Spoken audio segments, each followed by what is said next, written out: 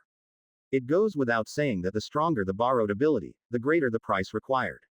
The risk of not being able to pay the price also increases. The price of the contract varies greatly depending on the severity and type of power borrowed, but the risks in case of violation are completely different. This is because not only does it cause death, but it also causes permanent damage to the player. Here, Coldblood has one way to minimize the risk of not completing a contract due to its racial characteristics. It's about using sacrifices. Damage can be minimized if the risk that must be incurred in case of contract violation is transferred to the victim. Of course, if the unpaid price continues to pile up, the offering becomes useless, but that is not what is important now. No matter how light a contract is, the risks are very severe. There is no way the Mother of Heaven does not know that. Even though he knew this, he declared that he would take responsibility if Isabel lied. If I lie, you will die. Then you don't have to lie. Why are you doing such a useless thing now? I think it would be more useless for you two to fight here. Quote. Isabel closed her mouth at those words. Sky's mother takes her eyes off him and looks back at me. There was no sign of any wavering in the beautiful amber eyes. She had already made up her mind. If this is true, Amorph, you can believe it too, right? Yes. I briefly agreed. I didn't agree because I thought it was okay for her to die. As I came this far, Heavenly Mother became an important companion to me. Even if she is less important than number 26 or Oddeye, who are considered family, she is also precious. Nevertheless, the reason I agreed was because Isabel's reaction was quite intense. The guy who seemed detached from all relationships was greatly shaken when Heavenly Mother said she would risk her life. What this means is that the affection for an old friend still remains. The fact that he didn't agree right away shows that his feelings are not small at all. Good. After contemplating for a few minutes, Isabel sighed briefly and agreed to the conditions laid down by the Heavenly Mother. The guy took out an object that looked similar to a shield creation device from his old clothes. If the shield creation device was in the form of a hexagonal plate, this object was a pentagonal plate. It's an energy blocking device. When signing a contract with Vortex 1, energy is unconditionally generated. Even if it's just a small contract that prohibits lying. The energy that can be blocked with an energy blocking device is extremely limited, but in this case, it is helpful enough. Even with that small tool, you can prevent energy leakage. There's one more thing I've learned now. He doesn't get along with the cult rancor in version 02. There may be some kind of relationship that I don't know about, but at least it's not a relationship where we can maintain an overtly friendly relationship. That's probably why he carries an energy blocking device. While he was thinking that, he turned on the energy blocking device and made a contract with the Mother of Heaven. A black light flashed slightly inside the barrier, but no energy leaked out. It's over. After completing the contract in less than a minute, Isabel lifted the barrier. Heaven's Mother was fine except that her fur had receded and she looked listless. Now tell me what you want. Okay. Follow me, Isabel said as she picked up the grocery basket she had left in the corner. Follow you. It's a safe place. Now that we have signed a contract, I have no intention of harming you. He can't lie until the deal is over. When I looked at Heavenly Mother to see if she would be okay, she nodded. We followed Isabel out of the alley. The guy only moved to areas that were within the watchtower's blind spot. Seeing as there was no hesitation, it seemed like he had walked around like this several times. Then the place he stopped was an old warehouse. Isabel manipulated the old terminal to disarm the barrier blocking the entrance. The first thing I saw when I went inside was the miscellaneous trash strewn everywhere. Beneath the mess of miscellaneous items there was a floor covered in dust. On the outside, it seemed like it had been untouched by outsiders for a long time, but Imov's auxiliary organs could not be fooled. It feels like someone deliberately sprinkled fine sand to hide their footprints. And some of the floors were just the same on the outside, but the materials were completely different. You can hear the sound of the wind moving between floors made of different materials. There's an empty space under the warehouse. As expected, Isabel traced a specific pattern with her foot on the floor made of different materials. The floor disappeared with a clatter, revealing the stairs leading to the basement. Isabel, what on earth did you do? I did something my sister didn't do. The guy who said something incomprehensible went down the stairs. Zuzuzu, let's follow. We also followed Isabel down to the basement. There was not even a common light on the way down to the basement. The stairs themselves were so crude that it could not be said that they were made by a cult. Only after going down the long stairs and reaching the basement did I understand why the stairs were shaped like that. And what Isabel meant when she spoke to her heavenly mother. Numerous signs can be felt in the darkness of the basement. Dozens of coldbloods were kneeling and praying. Isabel said as she looked at them praying to an unknown person. Question mark. Isabel, you, help me move them to a safe planet. That is my request. Coldblood wanders in search of a lost paradise and salvation. Isabel was the underground messiah who guided them. Chapter 325. The place in the basement of the warehouse was as crude as the long staircase. So much so that it is difficult to say that it was created in an era where the planetary environment was changed and people could travel between star systems at will. The ceilings were of different heights, and the passageways, barely tall enough for one person to fit through, looked dangerous as if they could collapse at any moment. Although it accommodated dozens of people, there was not a single high-tech device that consumed energy. There weren't even small lights, so candles were the only light illuminating the basement. It is a place so bad that it is safe to call it a crypt rather than a structure. The condition of the cold bloods praying there was not that good. Cold bloods are slightly taller than humans. On average, males are 2 meters tall and females are 180 centimeters tall. They are also much heavier than humans due to their muscle mass and scales. Isabel, who is less than 150 centimeters tall and has a slender body, is an unusual case. However, the coldbloods here had no more flesh than Isabel. The condition of the scales was a mess, and the arms, legs, waist, etc. were distorted and malformed. Since none of them were wearing clothes, their miserable bodies were exposed. I was able to immediately understand why they were in this state thanks to Isabel's actions. He put down fruits and groceries from the store in front of them. This is today's food. The coldbloods who heard his words immediately stopped praying. They crawled on the floor and began to eat food hungrily. Even though we were unfamiliar people, they showed no reaction. To be precise, I felt like I was so preoccupied with food that I couldn't pay attention to anything else. At this level, the condition is worse than that of a slave or employee. Unless you're a space dog, no one manages slaves like that. Judging by his clothing and physical condition, there is a high possibility that he is a runaway slave. If you see him living here, he must be an escaped slave. There was an unpleasant smell mixed in the air, and the bodies of the coldbloods inhaling the food also smelled bad. This is proof that all accommodation and meals are provided in this basement. You asked me to move them to a safe planet, right? According to what I checked through the auxiliary agency, the number of coldbloods in this basement is 40, excluding Isabel. This is a burdensome number to secretly load on an airship. Moreover, it was difficult to say that my health was good, even with empty words. It won't be easy. At that time, one of the coldbloods who had been eating the food stood up and bowed to Isabel. Thank you for the grace of our Savior. Thank you, my Savior, for your grace. Savior, grace, thank you. Starting with him, the other coldbloods also stopped eating and expressed their gratitude to Isabel. I am the Savior. Single quote question mark single quote. He mumbled something very softly, but I couldn't hear it properly because of the voices echoing off the walls of the crypt. The guy nodded his head with his mouth closed, greeted us, and approached us. I'll talk about the details above. Isabel knew that this was not the right place to explain the situation. He led us back to the ground. The coldbloods kept their heads down until Isabel was out of sight. We walked down a long flight of stairs and returned to the old warehouse. Question mark. Ellipsis. Question mark. The Heavenly Mother said nothing as Isabel began to erase the marks on the floor. After seeing the coldbloods, she was quite shaken. Now that I think about it, he did that. My sister did something she didn't do. Are you blaming me for leaving you behind? He said that while going down the stairs. Perhaps it refers to her actions in leaving him behind. While I was lost in thought, Isabel, who had finished organizing, looked back at us. If there's anything you want to ask, just ask. Right now, Heavenly Mother was in no mood to talk. So I have to ask. Which planet are you going to send it to? It's classified as a forest-type planet. It hasn't been discovered yet, so it doesn't have a specific name. It seemed like it would be so. In order to send escaped slaves to a safe place, it would have to be a planet that is not registered on the route. It's probably an ice planet where Oddai's compatriots reside. There are 40 people underground. Are you going to send them all to another planet? Okay. There are too many numbers.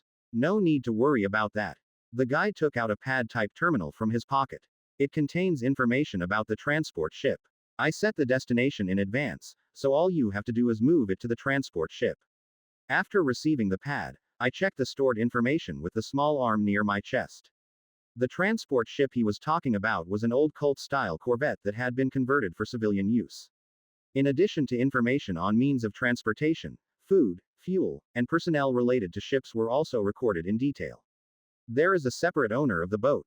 Who is this person? It's another slaver. You can easily control it.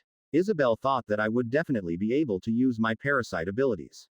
In fact, the mimetic organ and parasitic colony were the same characteristics as my symbols in the game, so his reaction was not strange. The problem is that I can't use the parasite colony right now. Due to the relic used by Sion Eugene, the outspacer gene has been lost from my body. You cannot use parasitic colony until you acquire a new genetic essence. So I have to fly the spaceship myself. This ship is scheduled to leave in 3 days. Even if you can't do it, deal with the slave dealer at least 2 days in advance. Only then will we be able to get them on the boat. Are you going with me too? Once you leave Burzon 02, which is heavily guarded, it is not easy to re-enter. If Isabel is going with us, there is no need to come back here. But the guy shook his head. I can't leave because I have work to do. A thing to do. At that time, a message appeared on the terminal I was holding. The recipient's name is Manager. It was a call from the hotel that hired him. That's it for today. It's work time, so I have to go back soon. How can I contact you? Tomorrow. At this time, come to the alley we saw earlier. The guy who got the pad terminal back took us out of the warehouse and restored the shielding wall to its original state. And then he left without even saying goodbye. Work has become a nuisance. Question mark. Ellipsis dot question mark. I think we need to replan what to do. Question mark. Ellipsis dot question mark. Heavenly Mother did not respond to my words. I just stare blankly in the direction where Isabel disappeared. I nudged her shoulder with the left side of my head. She blinked a few times and quickly apologized to me. I'm sorry. Let's go to the airship and talk about the details. I went back to the airfield with her. The Mother of Heaven must have felt sorry that things had turned out this way, so she didn't say anything on the way to the airfield. The reason she took the risk to come here was because she was Isabel's old friend. Therefore, she may also feel responsible for this situation. Actually, there's no need for that. I already knew before I came that things wouldn't turn out the way I wanted. Either Isabel was in cahoots with a cult ranker, or she was hunted by rankers before we arrived. If that were the case, we would have been in a much worse situation than we are now. The only thing I didn't expect was Isabel's behavior. Save your people. As far as I know, he is being chased by the ruling faction rankers. Protecting runaway slaves like that while being pursued by rankers is no easy task. And that's because I lived as a slave. It is impossible to act like that unless you have a very strong sense of purpose. Are you aiming for the ending? The ultimate goal of those reptilian humans is to lead their compatriots to paradise. This does not end with simply evacuating to a safe place. In order for Coldblood to reach the ending, he must kill the biggest threat to paradise, namely Vortex 1. To be precise, it involves sacrificing another Vortex 1 to destroy the curse on the entire race. What is needed in this process is a special place to perform the ritual, an altar made of extremely rare materials, and ritual tools. Once everything is ready, the Vortex 1 must then be killed and sacrificed. It's impossible to prepare for this while also caring about escaped slaves. Of course, achieving these conditions requires great power and enormous wealth. There is no choice with the dozens of compatriots in the underground crypt. It should be seen that he acts like that for other reasons rather than for the sake of the ending. While I was wondering what Isabel's motivation was, we arrived at the airfield. Illusion. Day. It's over. When we opened the door of the airship, MPS-05 waiting inside greeted us. Nothing's going on, right? Little baby. Headache. Headache. It's because of a hangover. Give me plenty of water. Main controller. Water. In supply. MPS-05, which specializes in communication connection and machine control, is currently synchronized with the main body, PS-111. As it is now, as long as there is a communication distance, we can communicate with each other at any time. Oh, and I think I'll have to stay here a little longer and then go. Check. After contacting the mansion using MPS-05, I lay down on the floor of the airship. In that state, I faced Heavenly Mother, who was sitting in the guest seat. I expected things to go wrong, so you don't have to feel sorry for me. Question mark. Ellipsis. Question mark. On the contrary, I was the one who put you in danger. I'm really sorry about that. There's nothing to apologize for. Because that's what I chose. That's literally the same for me. Understanding what I meant, she stared at me with her amber eyes for a moment and then nodded slightly. I understand, so let's skip that. Yes. You know Isabel's request because you heard it. It is difficult to solve the problem easily when parasites cannot be used. She looked at my arm that wasn't moving properly and opened her mouth. How about I take the lead instead? It's not that I didn't think about it, but it's not a good idea. Because here you can only be seen as a slave. Unless you forge your identity, someone will be suspicious. Then how about using starlight coordinates? If you plant symbiotic spores, you can transmit cold blood. It's a trump card, so I want to use it as a last resort. That's definitely true. She also knew the potential that starlight coordinates had, so she agreed right away. The method I am thinking of is to secretly bring slaves aboard. Another civilian ship. On another ship. You mean let's do what the smugglers do? Okay. Once we leave this star system, the slaves will take over the ship so we can go directly to our destination. Would that be easy? The ones Isabel was with were in really bad shape. You can use the symbiotic spores and nest to restore them. If you give them additional weapons, they will be able to take the ship without difficulty. How are you going to steer the boat? No need to worry. I'm thinking of sending MPS-05 along with it. Business trip. Business trip. In terms of ship control capabilities, the MPS-05 is comparable to the main body and can easily take control of the ship. The problem lies not in steering the ship but in the process of getting there. Even if you restore the Coldbloods and give them weapons, they are not combatants. Even if they can use the power of Vortex 1, they must be trained to use it well. Otherwise, you may misuse your power and harm yourself or your colleagues. Without help, you are likely to see a lot of blood during the process of robbing a ship. It's a very dangerous method.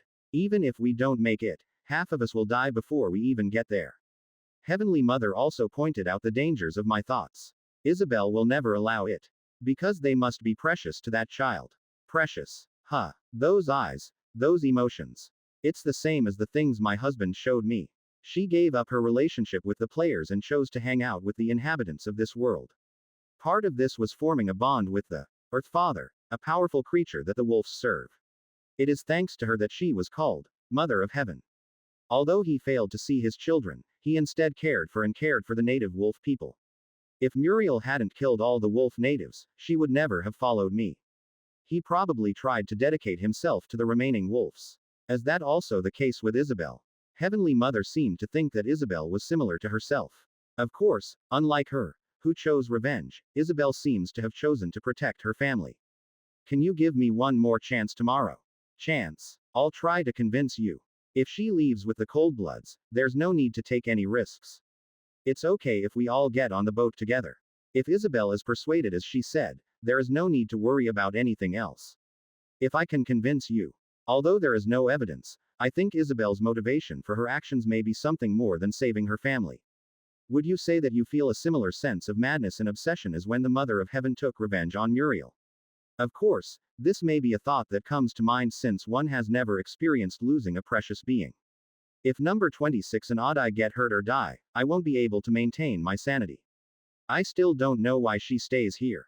It's definitely important. Still, I want to help you think again. Is it worth it to be separated from your family? She hopes her old friend won't go through the same grief she went through. I'll leave it to you one more time. It was hard to say that her suggestion was reasonable, but it didn't really harm me. From my perspective, it would be beneficial if this went well and I could receive help from Isabel on a regular basis. Even if her persuasion fails, the situation will not change much. It's enough to think of other ways to transport Coldblood. Good. Of all of us, you are the one who knows Isabel best. Let's talk properly tomorrow. Question mark. Thank you for trusting me. And tomorrow I will also bring MPS-05. If you're going to use a strategy to rob other ships, you're going to need this guy. Need. Need. That was the end of the meeting about Isabel. How effective will the long-standing relationship between the two be? You'll find out tomorrow. C326. The time when the night sun covered Burzin 02. Isabel returned home after finishing her hard work. She sat down on the old bed and began to unwrap the bandages on her feet. When I took off the bandage I had been wearing all day for work, my toe that was regenerating inside the hardened crust was revealed. Cold bloods possess various types of internal organ characteristics as a unique feature of their race. Thanks to this, they can adapt well even in harsh environments and survive for long periods of time even if they are starving for a long time.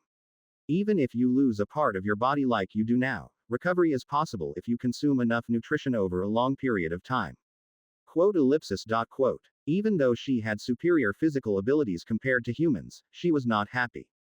No matter how great the crisis was, she survived because of this cursed body. It was always her job to watch the deaths of her precious people. But it's not long now. Shiru wrapped the bandage on her recovering toe and sat in front of the table in the corner of the room. Then he took out a tombstone from a drawer. It was a tombstone shaped like a diamond on a playing card. She pulled out the wires that stretched under the table and connected them to the tombstone. Then the tombstone radiated light and floated in the air. You're late. The voice coming from the tombstone had been altered, so it was difficult to determine whether it was a man or a woman. Of course, Isabel knows who the owner of that voice is. I'm late because I have a lot of work to do. Sorry. What is the status of the tool? The suitability has increased to 65%. Open corner bracket 65%. Why did it suddenly become so slow? I can't confirm that. However, if you look at the body's response, it is slowly rising. At the end of the day, it was her job to report any details related to the plan to the person behind the tombstone. Today was the same as usual. But the other person didn't seem to think that way. There shouldn't be any setbacks in the plan. Plans are already being shaken due to unexpected variables. If there is one more error here, there will be people who leave. Quote. The reason we saved you is because of your eyes. If you're blind, there's no reason to be together anymore. Isabel fell silent at the cold warning coming from the tombstone. It was thanks to the person she was currently contacting that she was able to hide in Burzin 02 while being chased by the ruling faction's rankers. The reason the opponent didn't kill her was because of the abilities she had. Open corner bracket name. Telepathy communication seat. Status. Operating. Other information available. The world seen by Isabel, the 22nd cold blood ranker, was different from others. The world she perceives as information itself. An object that appears to others as just a tombstone floating in the air looks different in her eyes. What is its name? What is its condition? What is its purpose? Who is it contacting? Etc. All information related to the tombstone is transmitted to the brain through the eyes.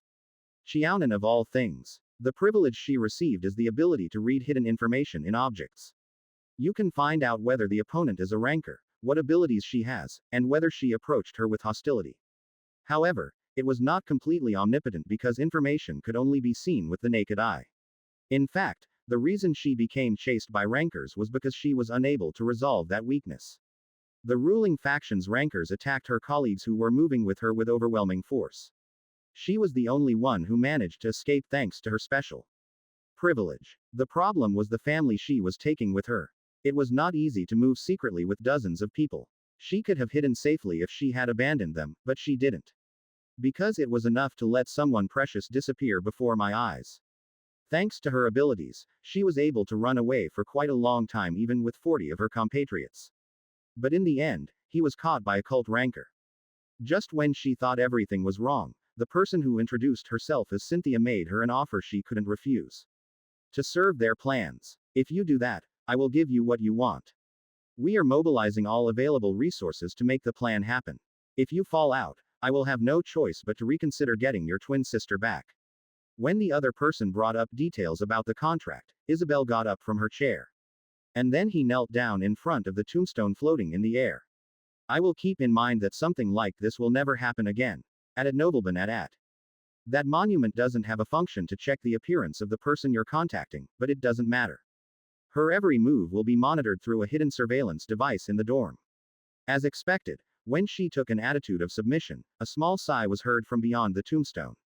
Well, okay. There is no way the tool can deviate from the planned route. There's no need to do something stupid. Just report to me what your condition is. I understand. Oh, and the last one. My toe hurt. Why is that? Isabel paused at the other person's question.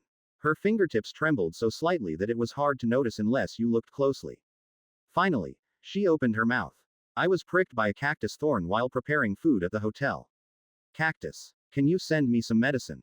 It's okay because the necrotic part has already been removed. With this body, you will get better soon. Tisk. Be careful. She lied casually. The wild cactus growing in Burzin O2 contains a terrible paralyzing poison. Since it is used as an ingredient in high-quality alcohol, accidents like the one she mentioned often occur. Therefore, the other person did not seem to be particularly suspicious. Then that's it for today. Thank you. Oh, and what I said earlier, I said it loudly on purpose because I felt like I was shaking. Don't worry too much. It's okay. Okay. Just remember that we are the only humans in this world. The plan is for all of us too. Okay. Yes. With those words, the light on the tombstone went out. She got up and cleaned up the headstone. Because of the dormitory's surveillance system, even anger cannot be expressed carelessly. All she could do was grind her teeth as carefully as she did now. Let's hold on just a little longer. If her secret plan goes well, she has one less thing to worry about. If that happens, the scope of movement will be much wider than it is now. It was unexpected that COA and Moff Park came. I thought that if I was alive, it would come someday. This is because the communication device that COA Choi had received still remained. But I didn't expect the timing to be this good. In addition, Moff Park, who was almost like an enemy in the game, came with him. The orbital bombing that happened a while ago. It's definitely because of him. She also saw improved thunder gods bombarding other cities. It is not uncommon for orbital weapons to bombard the most prosperous planet in an empire. Perhaps the cult took action to kill Moffat. Over there, they think Moffat is dead. It stayed alive thanks to its camouflage properties. But instead of reporting the fact, Isabel chose to remain silent. Because it was to her advantage. It would be nice to ask for help, but it would be difficult. COA wouldn't know, but Mop Park will never help her. I have seen many cases where players who came to this world became corrupted. If it's the infamous Morph Park, then it's unlikely to be less. It should be considered fortunate that they did not ask you to give up your genetic essence and special benefits. It's the same this time too. I have to finish it alone. She put the tombstone back in the drawer and lay down on the bed. Wait. This time I must. Isabel fell asleep remembering her twin sisters, the people of her past who became her life and goals. After spending the night on the airship, Mother Sky and I moved earlier than the time we had promised with Isabel. This is to get food to give to the cold blood slaves he is hiding. No matter what, I need to restore my health to some extent. Cold bloods can survive without food and water for long periods of time. However, this literally means that only survival is possible. If you get injured or get sick while starving, you can easily lose your life. It doesn't matter whether we go with a ship robbing operation like I thought, or a completely different operation. With a body like that, it would be difficult to borrow and use the power of Vortex 1. This, and that. Let's buy here and go to the next store. As a wealthy water fortress, the quality of food was not particularly poor even though it was an area mainly frequented by slaves. From planetary products such as edible cacti and desert-dwelling beast meat to fruits and vegetables imported from other planets. I ate a variety of foods. It reminds me of the old days. Before my accident, my father took me out every time he went shopping. Because he enjoyed cooking, he always asked me what I wanted to eat before going into the grocery store. I learned this from a side view and once prepared a clumsy meal for my mother, who always came home late. It was fun back then. And after my accident, everything changed completely. My parents' relationship became extremely strained, and the only time I went out with my father was to go to the hospital. Even after my body got better, my father occasionally cooked for me, but I couldn't be as pure in joy as before. You know a lot about groceries, right? As I was thinking about the past that suddenly occurred to me, Heavenly Mother spoke to me. Is it? If you're an amorph, you'll never have to cook food, so it's surprising. They're both edible, so it's good to know. Quote. I'm kidding. I said it was a joke, but the amber eyes full of doubt were still looking at me. I glanced away and put a piece of meat into the backpack she was carrying. It's sandraptor meat. Thanks. As MPS-05 began to eat, the backpack shook slightly. As I walked around looking for food for the slaves, it was already time for the appointment. I headed to the alley where I met Isabel yesterday. When we arrived at the alley, a short coldblood was waiting for us. You must have asked me to come when we met yesterday, right? As you can see, I gently shook my hand holding the bulging basket full of food. I'm late because I had to buy food for the slaves. I'm grateful, but, Isabel, who was about to say something to her heavenly mother, suddenly stopped. The boy's eyes fell on the backpack that Mother of Heaven was wearing and then widened rapidly. Open corner bracket Isabel. Instead of answering, the guy raised his finger and pointed at the backpack. Wide open eyes, trembling fingers. It was a reaction as if I had witnessed a ghost. Back. Open corner bracket this. Heavenly Mother asked with her eyes if it would be okay to show it to me now. I was planning on showing it to you later, but I guess it'll be okay. I nodded, and she put her backpack on the floor. Then, a being with a woman's face and metal skeletal legs similar to those of a spider crawled out from inside. Liberation. Comfort. I brought it here on purpose because I needed to revise my plan. This is the mutant screamers. Sister. As the Heavenly Mother was about to explain, Isabel suddenly rushed in. At that sight, she quickly took a step back. But what Isabel was targeting was neither her nor me. He grabbed MPS-05 that had just come out of his backpack. Isabel was crying. Cold blood cannot shed tears, but he was expressing sadness and screams with his whole body. The scales that covered its body turned white, and strange cries that no human could make came out of its mouth. Why are you doing that? Even though I've been through all sorts of things, I couldn't understand the current situation. Open corner bracket MPS-05, you said you were my sister. No way. At first, Heavenly Mother was just as perplexed as I was, but after seeing her reaction, she seemed to realize something. Do you know why you're doing that? I heard it from a clan member before.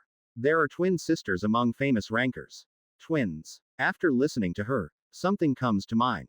Jason said before. He said he missed 22nd place and only caught his colleague. And PS-111's race is not human, but cold blood. To be exact, a clone of a certain cold blood. The being that Isabel is embracing is a subterminal of the mutant screamer created using the clone. What does this mean? Isabel is closely related to the original PS-111. Warning. Detection of physical attacks by other creatures. While I was lost in thought, MPS-05 continued to struggle. But Isabel never let go. The sight of them hugging each other without noticing that the scales on their arms have turned white. I felt like a child who had recovered a precious treasure. C327. Isabel pours out all her sorrowful emotions. While watching the little coldblood sobbing pitifully, a question suddenly occurred to me. How did you find out? It is true that the original PS-111 is cold blood, but if you look at its appearance, it looks completely different. Except for part of the brain, there is not a single element that is reminiscent of the original. In addition, MPS-05 is a subterminal created by PS-111 modeled after its own face. It is impossible to tell who the original is by looking at it. Even if you had the ability to see, you wouldn't be able to recognize it. I also saw PS-111, but I couldn't figure out who Coldblood was. Only the product's serial number and individual name were displayed, but no other information was displayed. Do they have detection technology that I don't know about? Thinking back, the circumstances already existed. When I first met Isabel, she immediately knew that I was an Amov ranker. At the time, I didn't notice anything strange. Because I am the only Amorph who hides himself with the mimetic organ. But it's strange to see it again.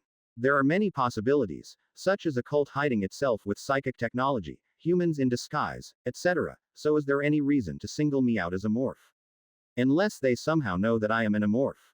Help. Help. MPS-05's voice woke me from my thoughts. The one being held by Isabel struggles. No combat-related characteristics were implanted into him.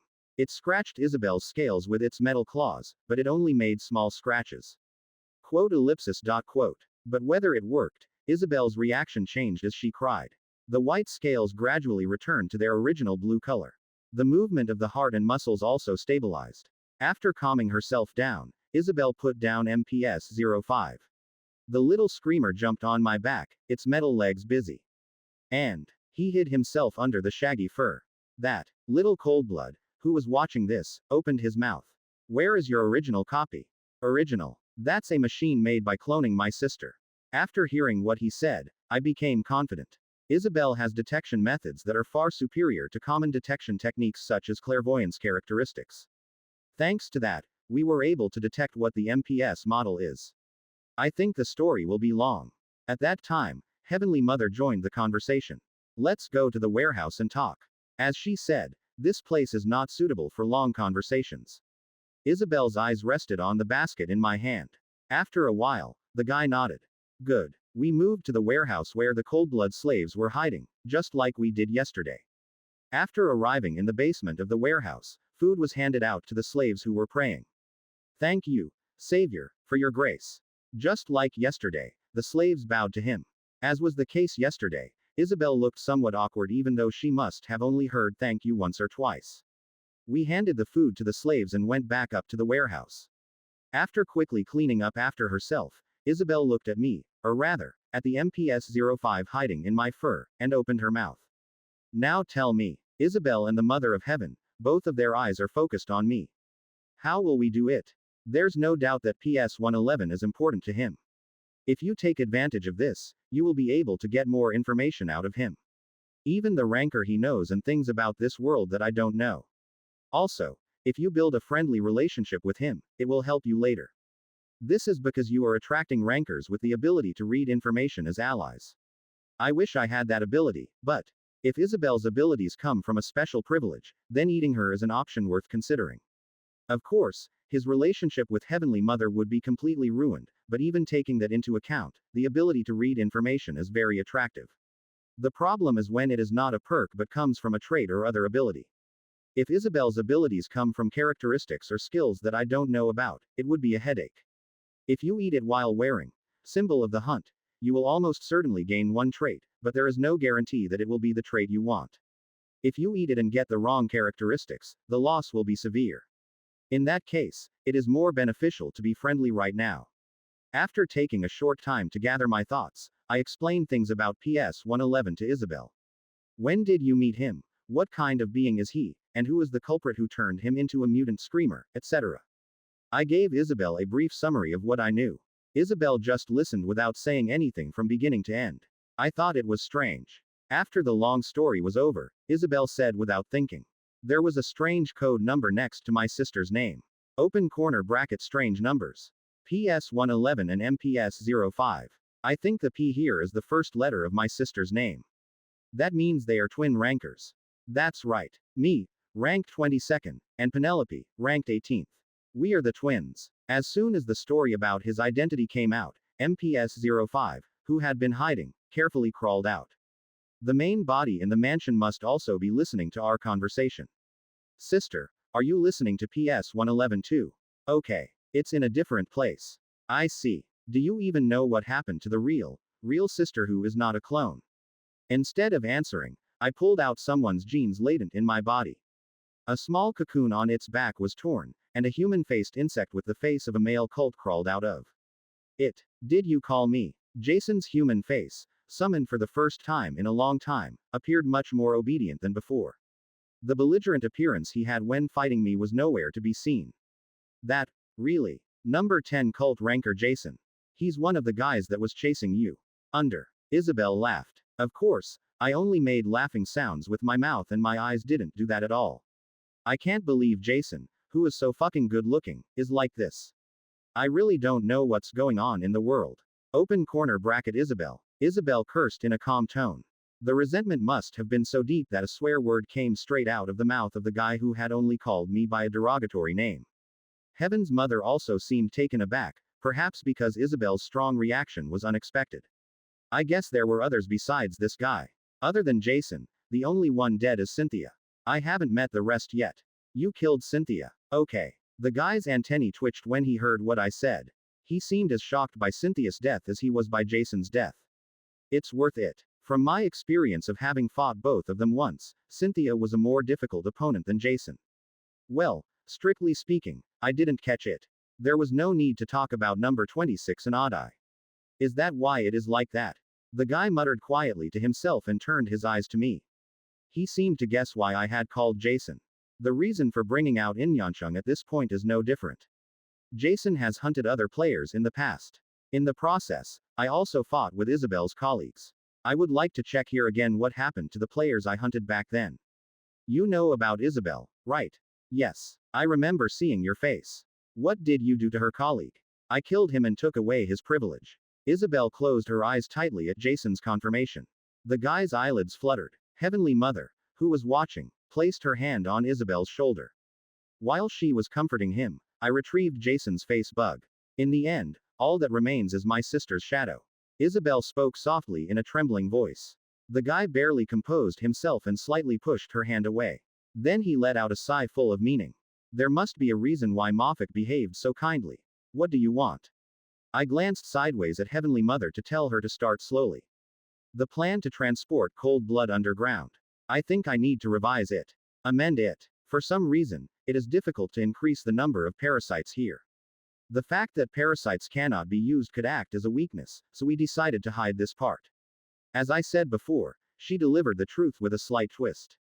So we have to allow the Cold Bloods to move and leave on their own. Or you should go together. Like I said before, that's impossible. I want you to lead them, my family, to the end. Family. Isabel's eyes widened at those words. I don't know what you're staying here for. But is that more important than being with your family? They need you. No, you need them too. Not just for living here, but for continuing to live in the future. Her advice was something she could only say because she lost her family right before her eyes. Perhaps because Isabel had just heard of her sister's death from her enemy, she was unable to refute it right away. His antennae were shaking and his eyes were wandering, so he seemed to be quite worried. Heavenly Mother, who knew that he was in conflict, quietly waited for his choice. After a long time had passed, the guy nodded slightly. I'll do as COA says. After much thought, the option he chose was to follow us. Really? Yes. But I need time to follow your opinion. That doesn't matter. I need to prepare this too. And Moffat. Huh. Isabel called me. Your sister's clone, PS-111, is also on this planet. Okay. Can we meet before we escape? I could not readily answer Isabel's request. The reason I only brought MPS-05 is because PS-111 is difficult to move around the streets. It takes quite a bit of preparation to allow two people to meet. I think he knows that too. Looking at his slightly shaking eyes, he seemed to have guessed that it was a difficult task. I know it's not easy, but I still want to see it even more. But that doesn't mean it's impossible. Now that he has decided to join us, there is no reason to spend a long time in the fortress. It might be okay to use a warehouse that has been rented in advance. I think it's possible in a certain place. I told him where we could meet. When a familiar place came out of my mouth, he immediately nodded. We can meet there. Good. I'll see you there tomorrow at this time. It was a more satisfying result than expected. I was thinking about threatening him if things didn't go well, but I didn't have to. Even before Isabel left, she bowed her head to me and the Mother of Heaven. It was a completely different attitude from yesterday, when he left without saying anything. I'm glad things worked out well.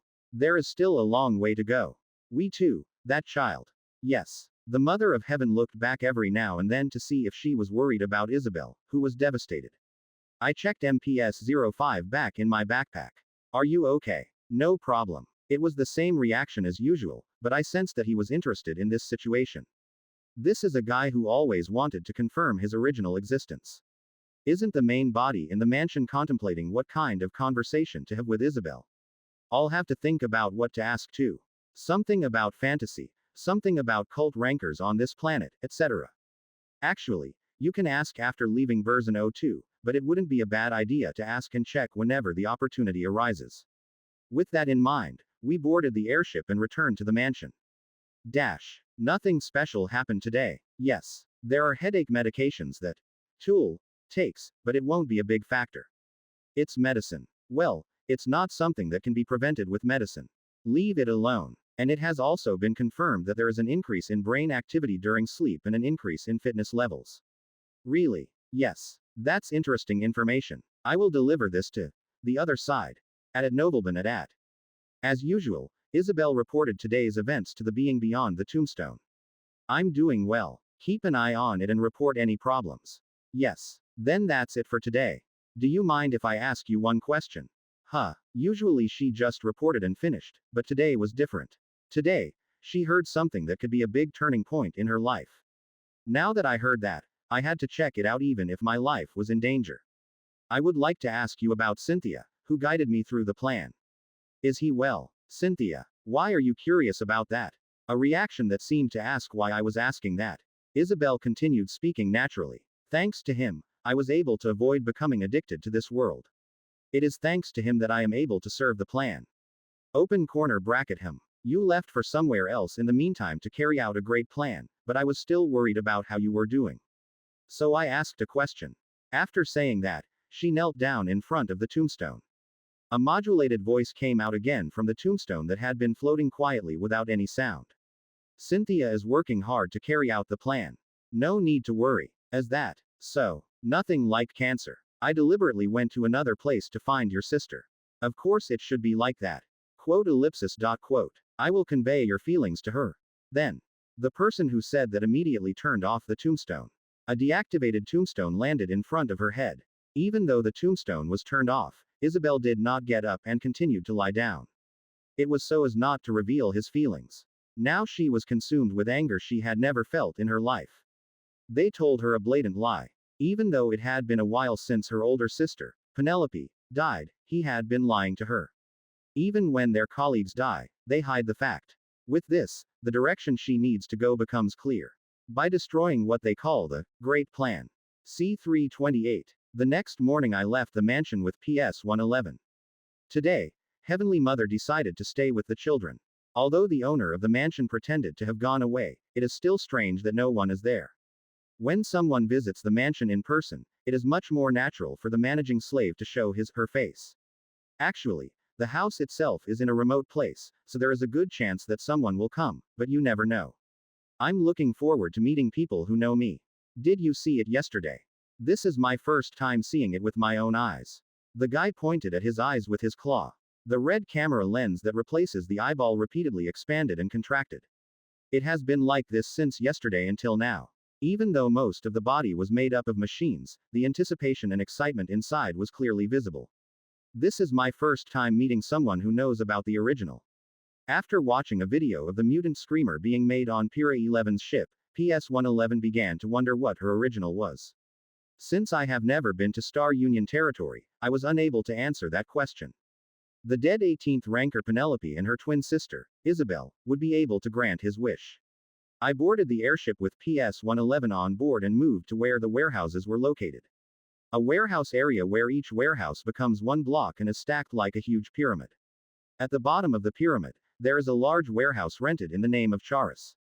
After landing in front of the warehouse, I got off first. When I authenticated with Charis terminal pad in a warehouse operated by an automated system, the shielded door opened immediately. PS111, who was holding the control stick, entered the warehouse along with the airship. There are no cameras here. It's okay to get off. The biological machine heard my words and crawled out of the airship, moving its 8 long legs. When can I see little brother? It will take a few more hours. They said they were twins, so they would be genetically identical to me. Well, maybe. I can't believe I'm facing another me that hasn't been duplicated. It's an impressive experience. In fact, it is unlikely that it will be the same as he thought. The fact that Isabel and Penelope are twins is a story in the real world. Looking at the current trend, players who fall into space survival are born with bodies that are completely different from those in reality. There are many cases where not only the body has changed, but the person is no longer human.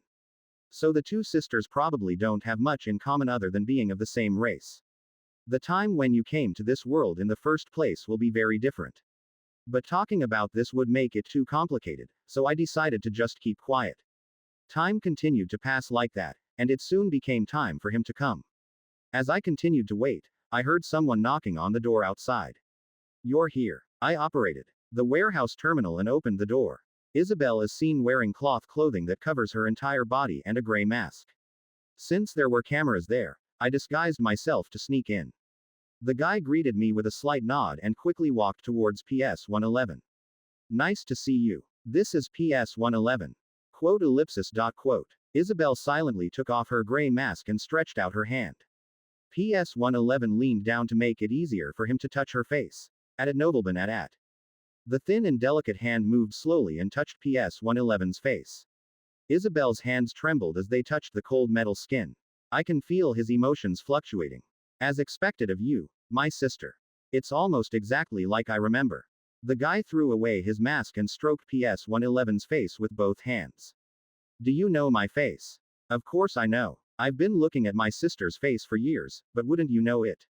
I am Coldblood. My face now is very different from the original. Isabel shook her head at PS-111's words. Have you ever wondered why your once broken sister became like this? That's thanks to the energy of the main controller that makes up my body and the organic matter provided by a morph. Then why did it look like this? It could be more efficient. PS-111, whose body is made up of more than 80% of machinery, always speaks without hesitation. But this time, even he didn't dare deny it. Now that you think about it, does that mean so? This was something I didn't really question until Isabel pointed it out. Current PS-111 was created by absorbing No-26's psychic power and the organic matter I provided after it was destroyed while fighting Ice Horror. Compared to the mutant screamer produced by Star Union, the difference in appearance is very significant. Even looking at the mutant screamer designed by Pira 11, it was closer to a hybrid with its genes randomly added, and was not a stereotyped form like this one. It was as if there was an intangible framework. This is especially true for the face area. Its face is getting closer and closer to that of a human woman. Other than the red eyes and pale chrome skin, there is no significant difference from the human face. Isabel lifted her heel and further narrowed the distance between herself and PS-111. The cold blood's distinctive protruding snout got close enough to touch the light chrome skin. This is my real sister's face. The guy spoke in a firm voice. Real face. Huh. My sister is like that, and so am I. This is my face before my body became what it is now. Does that mean my brother and I's bodies changed? I don't know exactly, but I think it's similar. They were both test subjects. I have learned important information, so I will record it. Isabel laughed at PS-111's strange reaction. There are many things I want to ask my brother. Please call me Isabel, not sister. Unable to confirm. There is insufficient authority to reclassify the code name to Isabel, sorry. Well, I can't. What do you want to ask? Isabel asked in a soft voice. His attitude was so finite that I could never imagine what it was like when he fought with me. PS-111 was excited like a child receiving a gift, and Isabel turned into a completely different person. It was a sight that neither of them had ever seen before. I watched the guys chatting happily from afar. Surprisingly, Isabel didn't ask too many questions. Perhaps because he knew the other person's memory was incomplete, he spent time answering PS-111's questions. After about an hour, Isabel, who was sitting next to PS-111, stood up. He put his gray mask back on and approached me. Go already. Huh. I'm busy today, so I have to go early. Right. Thank you for providing this opportunity. The hostile attitude from when we first met was nowhere to be seen. I'll see you more often in the future, so there's no need to thank me anymore. I see. There are a lot of things I want to ask. The guy who heard me made a sound similar to laughter. The guy who first smiled at me left the warehouse right after that. How is it? Was it a satisfying time? If I could feel regret, it would be that I couldn't be with my younger brother anymore. I'm glad you like it. After Isabel left, PS-111 approached me. In particular, gathering unexpected information gave me a new purpose. New purpose? Yes. As I was fiddling with the terminal to leave the warehouse, the guy next to me started chatting. My brother said I had many family members in the past. Family. Ah. You mean the underground cold blood? Yes. Although they are biologically unrelated entities, they say that my original copy was obtained by making an irrational decision. Okay. I thought it was Isabel who saved me, but I guess that wasn't the case. Did he take over what 18th place saved? My younger sister judged them to be her older sister's legacy and provided them with continuous material resources. As if reading my thoughts, he immediately answered my questions. That's why you looked awkward. Whenever the slaves called her the savior, Isabel had a strange reaction. I assumed it was because he was hot, but it wasn't. The real savior is not her, but her older sister. As PS-111 puts it, the 40 Coldbloods were the legacy left behind by her twin sister. Is it a sense of responsibility or a sense of debt? The sense of responsibility to protect those left behind by my sister, and the sense of debt that comes from being the only survivor every time I see them. These two things are probably the factors that bind Isabel. But my brother, even though he was a slave, he maintained irrational judgment. If it were a morph, he would have eaten everything to minimize his weaknesses. I wanted to deny that it wasn't so, but I couldn't. In fact, if it were me, there is a high possibility that it would happen. It's not for me to say, but irrational judgment is not necessarily a bad thing. As that's so, if I had just stuck to my rational judgment like you said, there would be no one left around me. When I found out that number 26 was a sea demon, I thought about it, but ended up not eating it. When I first met the mutant Galagon Oddeye, I debated whether to eat it or not, but chose to keep it alive. Heavenly Mother did not take her life to keep it as insurance, but now she has become a reliable ally. I was planning on killing you too at first. Because it was too dangerous. I agree. I was a collection of imperfect elements, so it makes sense to get rid of them. But you didn't. Did you invest because you thought it would be useful in the future? It's not exact, but it's similar. In my case, I did it because I thought it would be more beneficial for the kids to be with me. The fact that 18th ranked Penelope rescued a slave must be understood in a completely different context. It was probably a decision made for moral reasons. Although I have never met Penelope in person in this world, I guess that is the case based on the appearance of her twin sister, Isabel. He took pity on the slaves who lived in misery and tried to help them. If you look at it that way, it seems similar. The younger sister, who is a slave herself, takes care of other slaves, and the older sister tries to save her fellow countrymen who are leading unhappy lives. The two looked so similar as if they were standing in front of a mirror. So much so that you could call them savior sisters. However, there is no need for the sisters to face the same end. If he leaves here, most of the things that bother him will disappear. 18th place's legacy is that she will live in a safe place, and PS 111 will relieve the pain that comes from losing her sister to some extent. Even if a heartache remains, no one knows what will happen next. I am interested in what consequences irrational judgment will cause. We will continue to monitor the families left behind by the original. Okay. Once you leave here, you'll be able to see it again. Having adjusted the warehouse door to open automatically when the airship approaches, I boarded the airship with PS 111. Or have a good talk with Isabel. He would know better than you. I agree. You will be a great help to my development. It's a good thing because we are good sisters. It would be a great benefit to me if the PS 111 were further upgraded. Also, Isabel would want to be by her sister's side. I was convinced after seeing him today. There is a high possibility that he will move with me to take care of PS 111. If Isabel becomes an ally, we can easily respond to threats from other rankers. The reason I had moved secretly to avoid the rankers so far was because I lacked information about my enemies. If I had Isabel, I would be able to move much more proactively. The information and potential he has. It's not a bad harvest. PS 111 and I returned to the mansion with happy hearts. And the next day, Sky Mother and I waited in the dark alley where we met him. But no matter how long I waited, Isabel did not appear. When Sion Eugene opened his eyes, he thought for a moment that he had not yet woken up from his dream. After obtaining the artifact, she always slept in a biocapsule. However, the sensation felt throughout my body was far from the artificial comfort unique to the biocapsule. A mat that gently massages the back and waist, with a moderate weight that can be felt on the chest. These are all things that cannot be felt in a biocapsule. Currently, she is lying on a luxurious bed. Only after realizing this did she realize that she had fainted. Are you awake? At that time, the door opened and a familiar face walked in. The other person was a maid who took care of her at the hotel. Coldblood, who was unusually short in stature, crossed the large room and placed a tray with a towel and a cup on it next to the bed. This is the recovery room. We found him collapsed in his room and moved him here. After saying that, the Coldblood maid handed Sion a drink. It is a juice made from ground wild cactus and various fruits. It will relieve your headache. After hearing that it would relieve pain, Sion immediately drank the juice.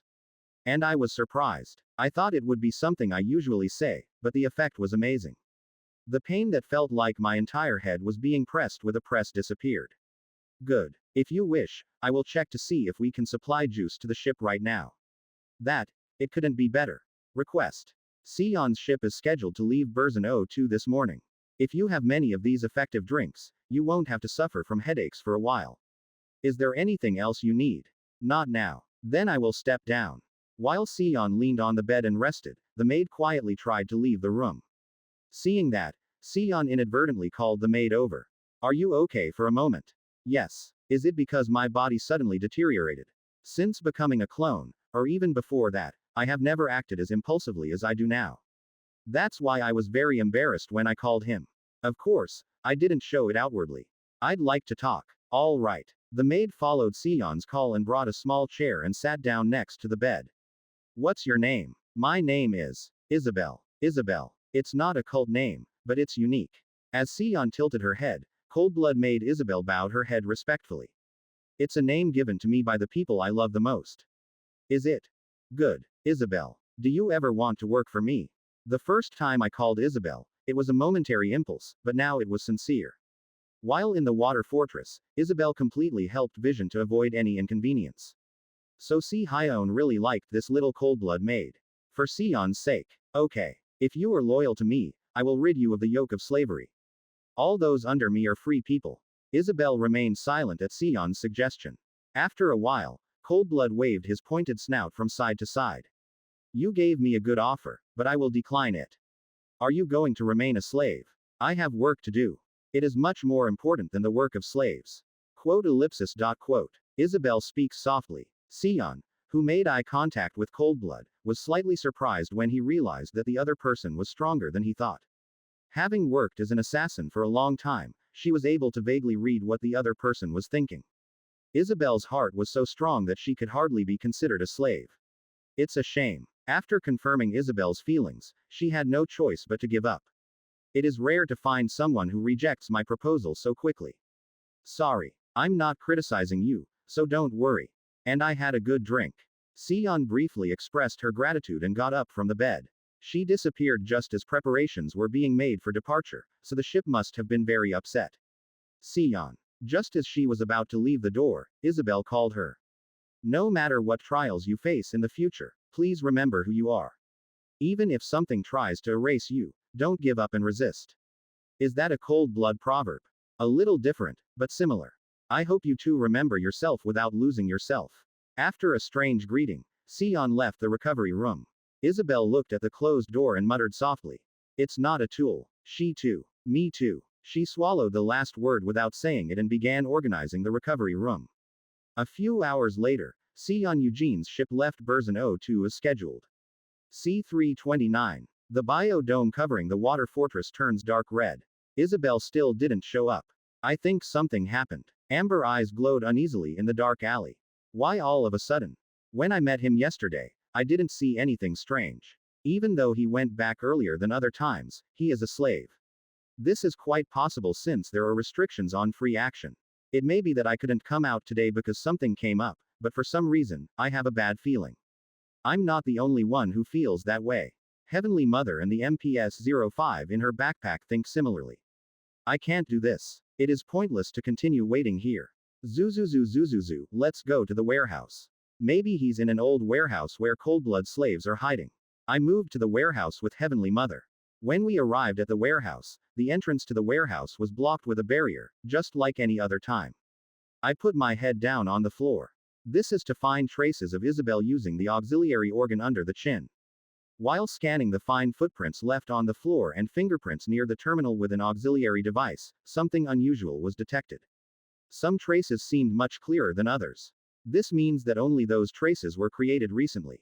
Zuzuzuzuzu, I have to open it. Open corner bracket. Did you find something? Zuzuzuzuzuzuzu, probably. Takes out MPS-05. After looking around, Heavenly Mother took out MPS-05 from her backpack. Check. Check. It climbed up the wall using its pointed metal legs. Then, I pulled out the cable attached to my head and body and plugged it into a small terminal on the terminal. Password. Enter. Request. Open corner bracket password. Password. Necessary. At the word password, Heavenly Mother and I looked at each other at the same time. She is thinking the same thing as me. Open corner bracket. Penelope. Confirmed. This warehouse protects the legacy left behind by Isabel's twin sister. There is only one password required in such a place.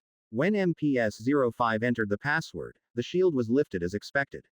When I entered the warehouse, the first thing I saw was a pad-type terminal placed on the floor. It's Isabel. The terminal was neatly placed on top of the door of the stairs leading down to the basement. It's as if they are asking us to look at them. I picked up the thin pad with my small arms near my chest. As soon as my finger touched it, it started working and displayed various information on the screen. After scrolling through the screen and checking the information, I was able to guess why Isabel didn't come. And what are you thinking? Isabel will no longer appear before us. Even the coldbloods hiding underground won't come to see it. What is it about? What is it? Instead of answering, I gave the pad to Heavenly Mother. Her eyes grew bigger each time her furry fingers brushed across the screen. There were two main types of data contained in Isabel's terminal. One is personal information about the 10 high-ranking members of the cult that exist in the Water Fortress. Important information was well organized, such as when they came in and when they left, what position they held, how powerful they were, and what to pay attention to. Another is a list of trading ships. We only collected things that are on the border between legal and illegal, making it difficult to receive protection from the Empire. At first glance, it seemed useful for evacuating Coldblood. At the end of the list, there was a locked file. It was automatically cancelled 7 days from now. Is this really possible? Yes. List of trade ships and files locked for 7 days. Isabel is thinking of leaving Coldblood to us. I won't be coming back to the warehouse. If you are asking what happens to the contract made with the Mother of Heaven, the locked file is the key. It's not hard to guess what's inside that file. You must have organized the fantasy you decided to tell me. That girl, I don't plan on coming back. I think Heavenly Mother thought similarly to me. Because my perplexed feelings were clearly expressed in the thought wave. Zuzuzu, I think I know why. Why did Isabel, a slave, create a list of high-ranking cult members? The answer is not difficult. Among those organized here is a ranker. However, Isabel did not describe who the ranker was. All I had to do was record the personal information of 10 people in detail. It is unlikely that it was because they did not know who the ranker was. Because he has the power to read information. The reason why I did not pinpoint the rankers and organize them is simple. Zuzuzu, I signed a contract. It was clear that Vortex 1 had signed a contract with another ranker, just as he had signed a contract with the Mother of Heaven. Open corner bracket. If you're not Coldblood, you can't sign a contract. Zuzuzu, usually so. It is nearly impossible for any other race other than Coldblood to establish friendly relations with Vortex 1. In particular, Outspacer and Cult cannot enter into a contract with Vortex 1 because they are very hostile to Vortex 1. So in this case there is only one answer. That kid was threatened. It is unclear what card the enemy used to pressure Isabel. The important thing is that Isabel entered into an unfair contract because of him. I don't know the exact contents of the contract, but if you look at the data he left behind, you can get a rough idea. Most likely, it is to prevent harm to the ranker. Additionally, this includes not being able to leave Burzin 02. That's why they tried to get Coldblood out through us. Looking at the amount of data, I could see that this had been planned for a long time. It just couldn't be implemented because there was no helper to help him. I can't leave it like this. The Heavenly Mother spoke firmly. That goes for me too. I put in a lot of time and effort to get my hands on Isabel. You can't miss it here. It is difficult to find a helper who is good at collecting information. Even if it means fighting a ranker, you have to take him with you. Anyway, since we signed a contract, we will have to fight no matter what. If you want to leave Burzin 02 with him, you have to deal with the contract first.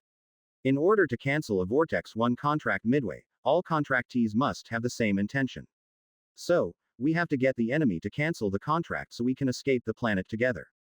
The question is, who is the ranker? I went through the list of pads with my Heavenly Mother. Open corner bracket. Here it says, Kissos, banquet guest list. Close corner bracket. Zuzuzu. I couldn't mention it directly, so I chose another method. Open corner bracket. Which of these is a ranker? Of course, not all 10 people will be rankers. If there were that many people, the end would have already been over by the time I got caught. There will be at least one enemy ranker, and at most 2 or 3. Open corner bracket. Planetary governor, director of the surveillance agency. They are all the highest power figures on this planet. No, in the star system. Zuzu. It must be difficult to check them all. If you start messing with even one person, you will be fighting the entire Burzin 02 from then on. Zuzu. Is there anyone suspicious or caught? Open corner bracket ellipsis. Close corner bracket. Sky's mother, who was watching the pad screen with narrowed eyes, stretched out her fur-covered fingers. She pointed to a spot on the list. Open corner bracket. Alshaz, the captain of, defender of Burzin 02. This person is suspicious. Close corner bracket. Zuzuzu, really? What is the basis? Open corner bracket. Compared to the people on this list, his status is ambiguous. The governor and the head of the surveillance office are key figures of power in the empire, but the captain of an imperial carrier falls short of that level. That's a valid point. Imperial carrier captain is a very important position in the empire, but is slightly inferior to the other members on this list. There is one more reason. Doesn't this name Alshaz look familiar? I remember hearing those words. Alkadi, the most influential slave trader on the streets of Light. I planted a parasite in its head to find a cold-blood slave. Thanks to this, I was able to find out that Isabel had gone to the water fortress. Although he was a useful servant, he died suddenly while participating in a meeting with his younger brother. Zuzuzuzu, Alkadi's younger brother. Open corner bracket. Yes. Alshaz is also on the list compiled by Isabel, and was in the same position on the day Alkadi died. He was someone who could be suspected of being a ranker. Zuzuzuzu, I'm suspicious, so let's check first. Do you have any doubts? In response to her question, I chose the person at the front of the list. The host of the banquet, Representative Kitsos. Indeed. Cult players benefit the better they run their political parties. If I were a cult player, I would have become friends with talented people in various fields. This is because relationships and social networks can also be powerful weapons for intelligent races such as cults and humans. Especially in the real world, not a game. When actually fighting underground, the enemy mobilized various types of units and equipment in a short period of time. This would have been impossible if he had not been connected to many powerful people. The only position that can satisfy these conditions is Rep. Kissos, who is close to those in power in various fields. At Nobleman at. After deciding on two people, I continued to look through the list, but I couldn't find anyone as suspicious as these two. Open corner bracket. Kissos and Alshaz. These two are the most suspicious. Zuzuzuzu. It could be one of the two, or maybe both. One is the captain of an imperial carrier, and the other is an influential member of the Imperial Council. Who should I aim for first? Both are quite difficult enemies. After much thought about who to check first, I made a decision. Zuzuzuzu, let's start with the key sauce. There is a reason why they want to attack this side before Alshaz. Kissos has established friendly relations with those in power in Berzin 02. If there is a problem with someone on the list, they are likely to immediately notify others. Once you start attacking, you can't stop. In that case, it's right to hit the head first. Even among those in power, he functions as a kind of commanding tower. Regardless of whether you are a ranker or not, it is better to hit first. Zuzus, this time we'll all move together.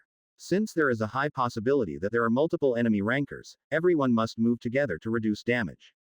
We took Isabel's terminal and left the old warehouse. I tried to leave quietly. I was bombarded from above my head, and a trait I used well was banned, but I persevered to achieve my desired goal. However, just as I was trying to achieve that goal, I failed because of the annoying things the enemies did. Very unpleasant. We still don't know who the ranker who signed Isabel's contract is. If I could hold it in my hand, I will let you know that there is something more fearful in the world than Vortex 1. C330. Has Sion Eugene left? Yes. I left in the morning. Kissos nodded at what Alshaz said.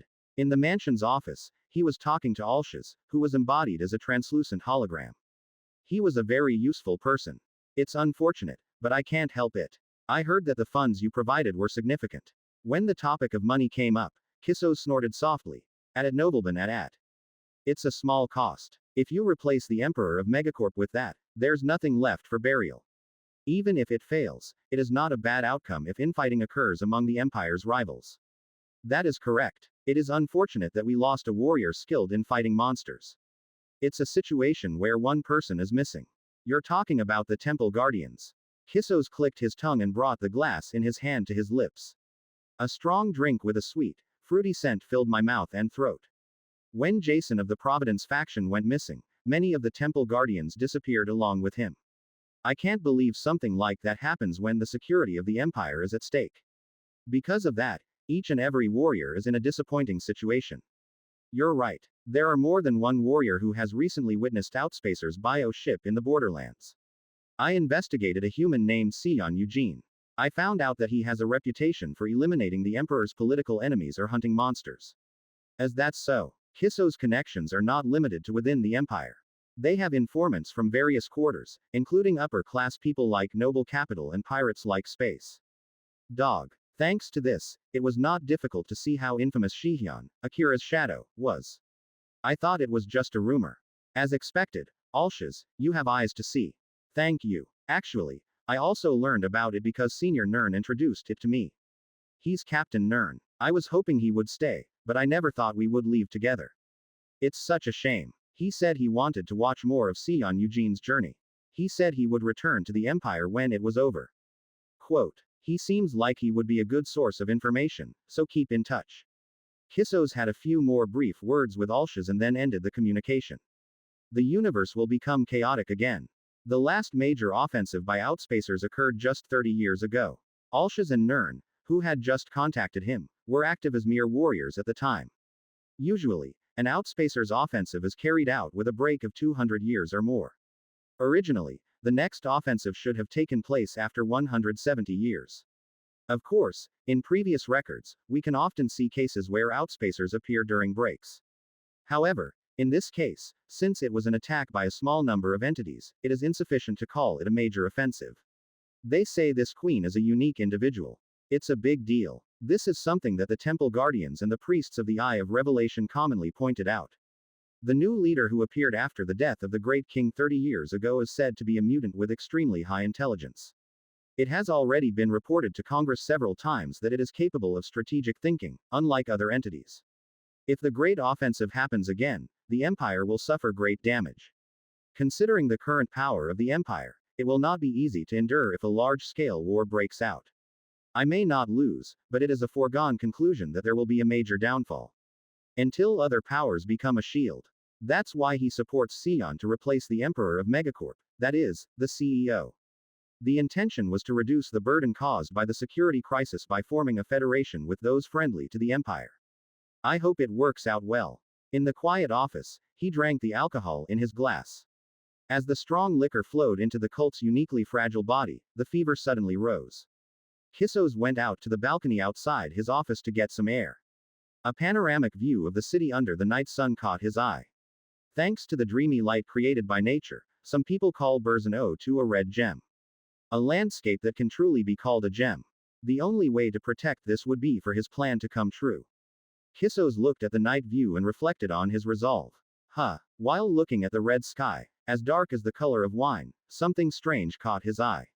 In the sky, which should have been spotless, there was a small dot that looked like a star. At first I thought it was an airship, but it wasn't. If it can be seen from here, it means that its size is comparable to a small to medium-sized destroyer. The problem is that this place is a water fortress. It is impossible for a destroyer to move around inside a biodome. Quote exclamation mark quote. Kissos lowered his head without realizing it at the sudden loud noise. The defensive guns installed inside the dome fired fire all at once. Thousands and tens of thousands of shooting stars decorating the red night sky. They flew towards the suspicious aircraft. According to the records left by Isabel, Kissos was the head of a faction with great power in the Imperial Diet. There was also a brief explanation about the faction he belonged to, and it was said that there was a strong tendency to emphasize trade and diplomacy. Although the cult has a strong tendency to be exclusive, it does not mean that there are factions with internationalist tendencies. In the game, factions that unconditionally value diplomacy were randomly generated in the council. The characteristic of these types of factions is that they have a lot of money. This is especially true if you are the leader of that faction. He has so much money that he can invite the governor, the most powerful person on the planet, to a banquet. If I had to pick the person with the most money in Burzano 2, it would probably be Kissos. So where would the richest person live? The water fortress is a structure where the entire city is covered with a hemispherical dome, similar to an orbital structure. In the center is the old headquarters. In the past, it served as a defense headquarters, but now it has become an official residence where the governor and high-ranking officials stay. There is an artificial waterfall flowing on the side of the tower, which is high enough to be visible from anywhere in the city.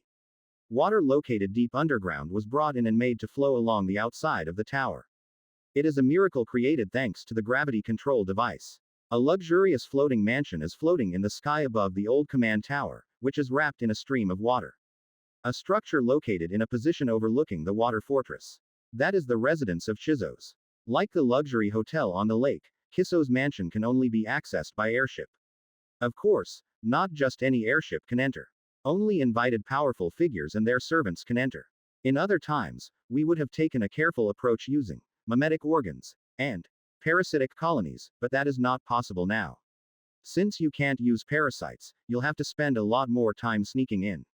If you get caught midway, the same situation will happen as when you got caught by Alkady before. So this time we decided to take the lead here. Open corner bracket, are you going to scold bad people? Open corner bracket together, open corner bracket hunting, open corner bracket long time no see. I have to save my little brother. After taking the kids out of the mansion, I immediately removed my clever weakling status. The energy densely stored within the body was released and spread outward. My body, which was only a few meters long, reverted to a gigantic monster measuring 40 meters in height and 60 meters in length. I returned from a centaur-like body to a bipedal body and stood tall on the ground with 2 legs. The mansion that seemed infinitely large now looks like a miniature. None of the buildings in this area are higher than my eye level. Open corner bracket grr. Open corner bracket grr. The free heads on both sides shake their necks and take in the panoramic view of the city. The right tail with pincers and the left tail with biocannons pass over the mansion. Good. The fighting arms were ruined due to the parasitic colony being sealed away, but fortunately there was no problem with the wing arms. I lowered my head so that number 26 and PS-111 could climb on. And big. Hi. I will do my best to help. After picking up the kids, I spread my wings wide. The air vibrated as if millions of wild beasts were roaring. Zuzus, hold on tight. As I waved my wings in that state, my body soared upward with tremendous force.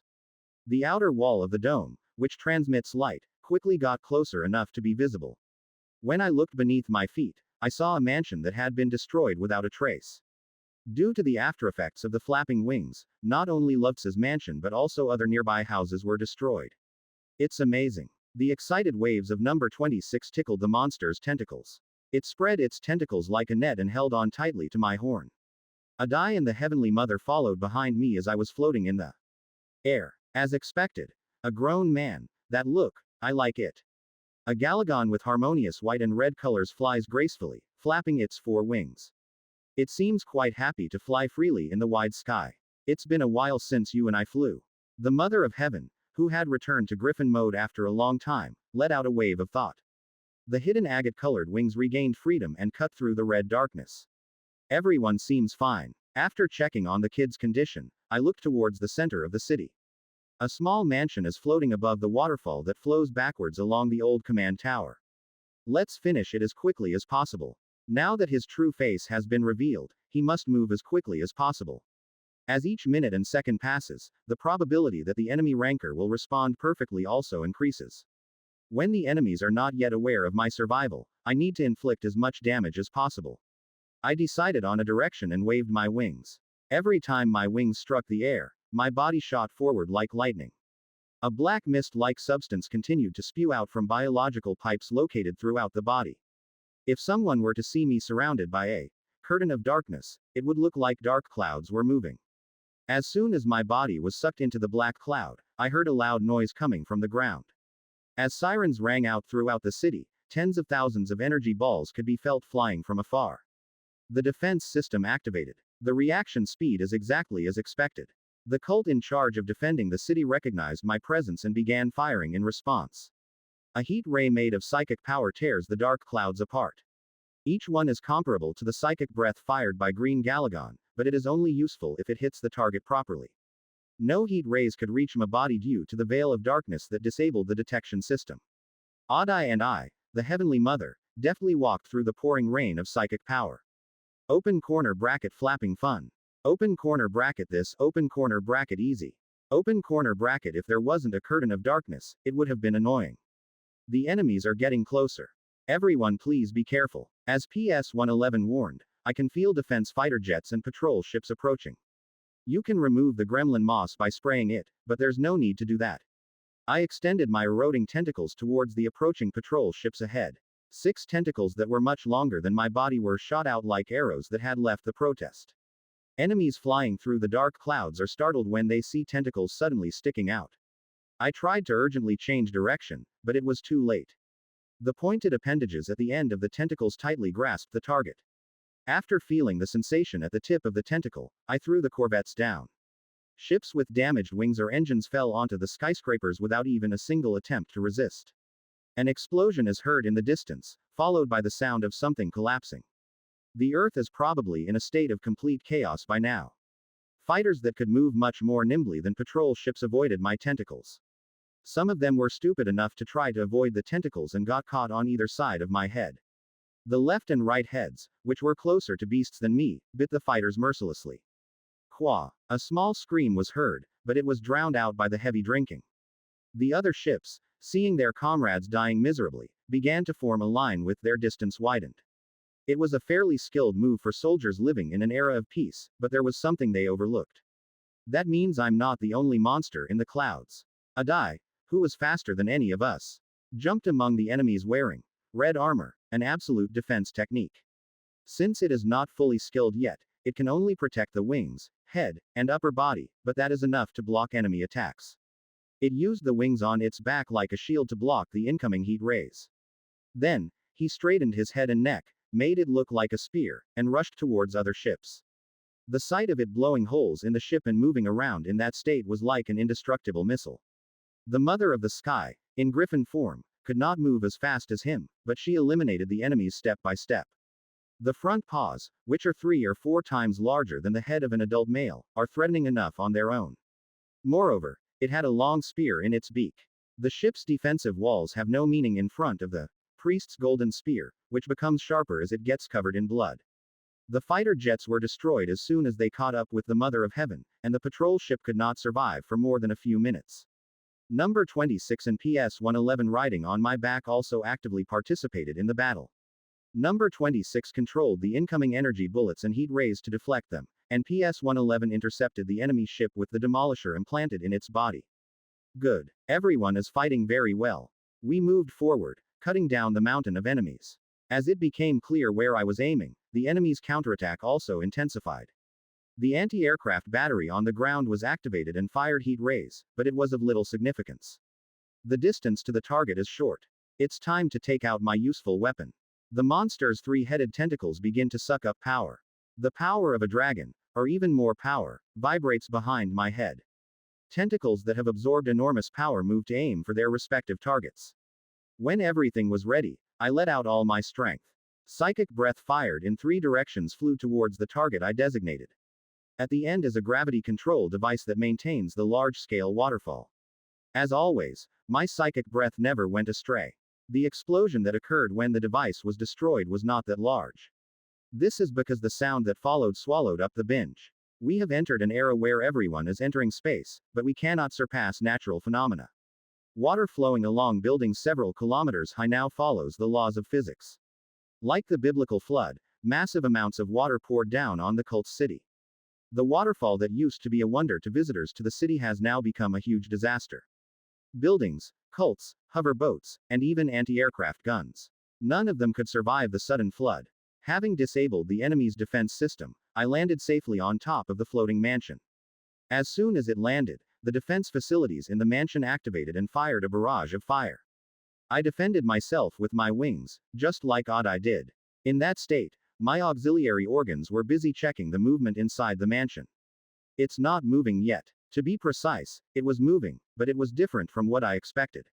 If the enemy were a rancor, they would have already come out and prepared to intercept me. Are you preparing some kind of weapon? If so, you should never leave it alone. I immediately prepared my psychic breath. And as soon as preparations were completed, they fired straight towards the mansion. The power of the breath fired by 3 heads at the same time was truly amazing. The mansion melted without a trace, and the ground that was floating in the air thanks to the gravity control device fell down. I landed on top of where the floating mansion crashed. As soon as it landed on the ground, the current split significantly due to the wind pressure of the wings. It was an added bonus that the old headquarters building next to it, barely holding on, collapsed. As this not happening, I put my head in the water, but I couldn't feel the presence that was supposed to be rancor. Among those in the mansion, the one with the strongest psychic power completely disappeared. What it means is clear. No way. I guess Kissos is not a rancor. Zuzuzuzuzu, not here. Open corner bracket then. Zuzuzuzuzuzuzuzuzuzuzuzu, let's go to Alshas you mentioned. The moment I was about to fly again, numerous life forms were detected from above. When I looked up, I saw small shining particles. I know what those tiny particles, or rather living things, are. And what was on top of it? Open corner bracket king of the sky open corner bracket similar. A die, who was flying next to me, gave off a thought wave. It looks similar, but it's very different. Open corner bracket. That's star shark. It's a subspecies of sky whale. What's a subspecies? Star shark. It grows up to 5 meters in size and can move quickly by absorbing energy. It is believed to follow sky whale and eat its remaining energy. Open corner bracket king of the sky open corner bracket subordinate open corner bracket dangerous. Open corner bracket bad flutter. In the cult empire, there is only one legion that tames and rides Starshark. Zuzuzu Eye of Revelation priests. The Slayer has stronger firepower than the Demolisher but is very heavy, and the Inquisition suit is equally heavy but has excellent defense. For these two to be effective, excellent mobility is essential. The means to effectively provide this is their vehicle, the Star Shark, a subspecies of sky whale. Priests. The man at the head of the group shouts in a loud voice. The priest's cries, amplified by mechanical devices, ring out over the submerged city. Soon after, the cavalry riding on space sharks began its descent.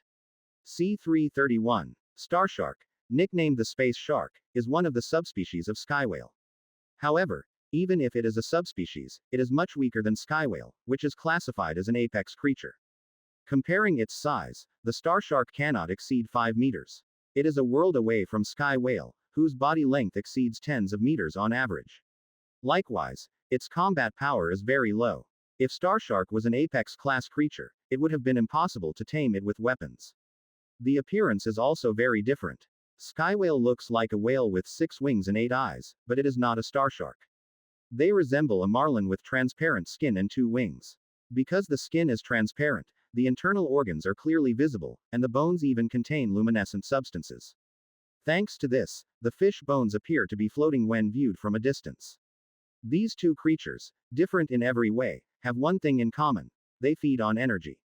Star sharks do not obtain nutrients by eating organic matter like ordinary creatures, but live by inhaling various types of energy.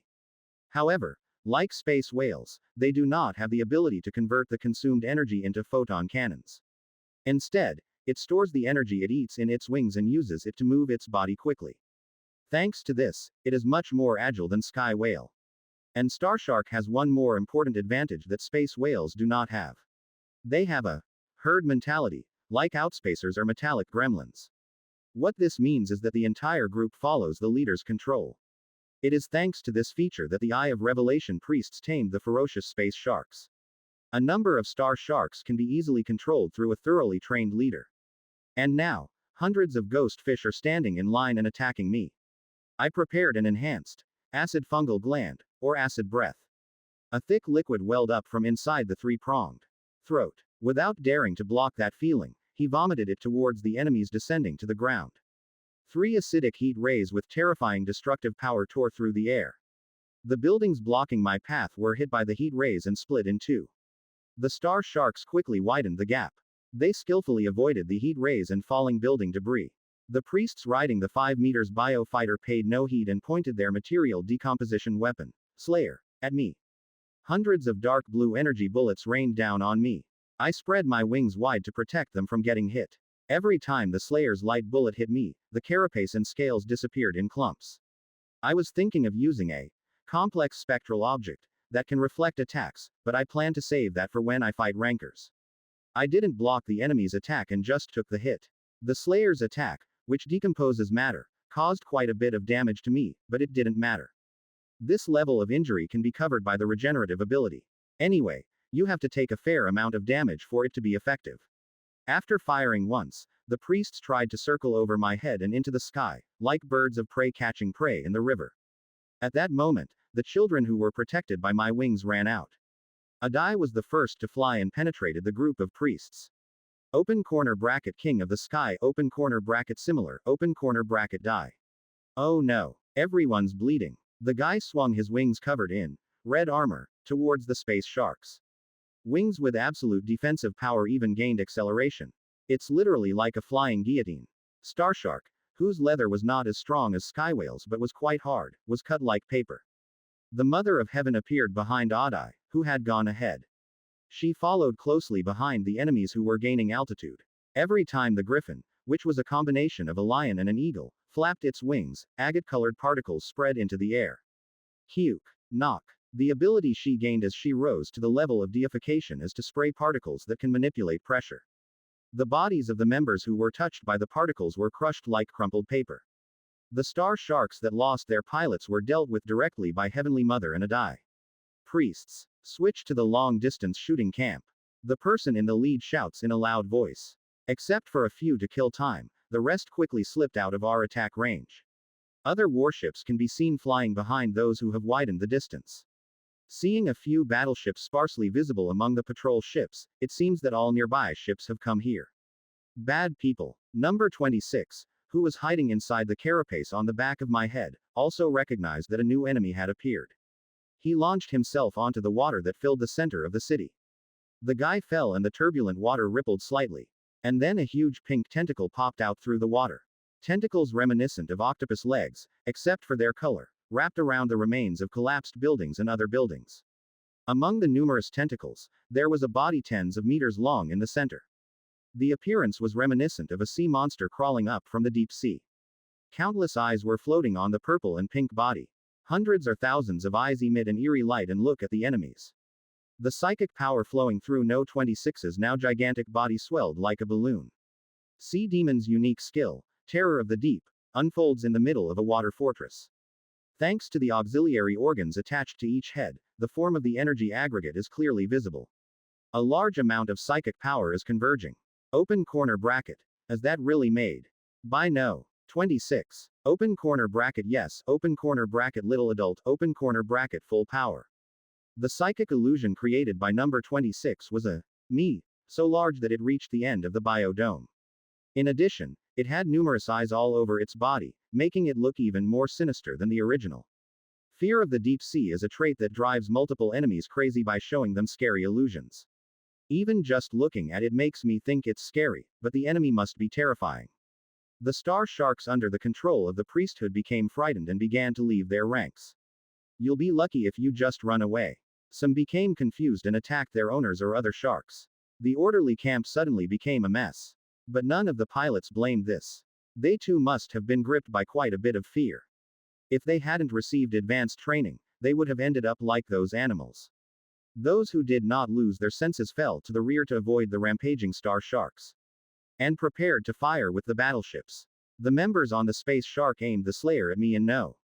26. The battleships and patrol ships also turned their main guns in our direction. After a short preparation time, large and small weapons opened fire. A meteor shower of dark blue and purple colors covers the sky. I stood in front of number 26 with my wings spread wide. A halo of light that was as deadly as it was beautiful struck my entire body. The Slayer's energy bullets turned my carapace into dust, and the battleship's main guns tore the flesh and muscles inside the shattered carapace to shreds. Open corner bracket pain reduction activated. A familiar message came to mind, but it was more of a wishful thinking. My body is breaking down faster than it can be recovered by my regenerative properties. Open corner bracket big baby. Zuzuzuzuzuzuzu, don't worry, it's okay. Currently, I have a characteristic that my energy output and strength become stronger as my injury gets worse. Traits obtained from apex creatures hunted on planets inhabited by Adai's horde. Tyrantroid. The fruit has ripened. I no longer feel the pain that came from being mercilessly broken. 2 hearts within the chest pump sadistically, producing enormous amounts of energy. If I was feeling the way I am now, it would be okay if all my limbs were torn off and only my head and torso remained. I can feel the current covering my lower body shaking. It's not because of number 26 or other factors that are causing it to waver.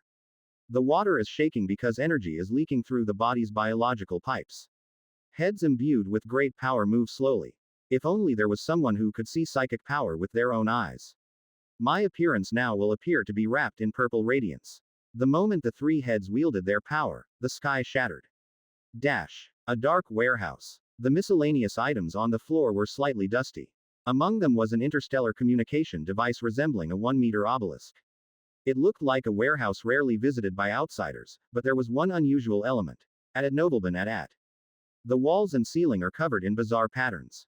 The pattern itself was creepy, but what was truly bizarre was the color. Sometimes purple, sometimes green, sometimes golden. All kinds of colors were intertwined and shining. The light of the pattern begins to flow like waves.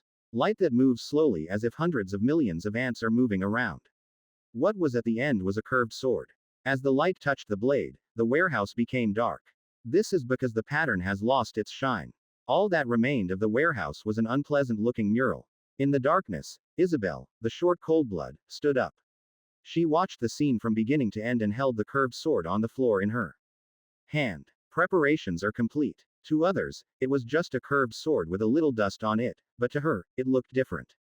The planned ceremony is a success. Now she is like a grenade with the safety pin pulled out. If you let your guard down even for a moment, it explodes.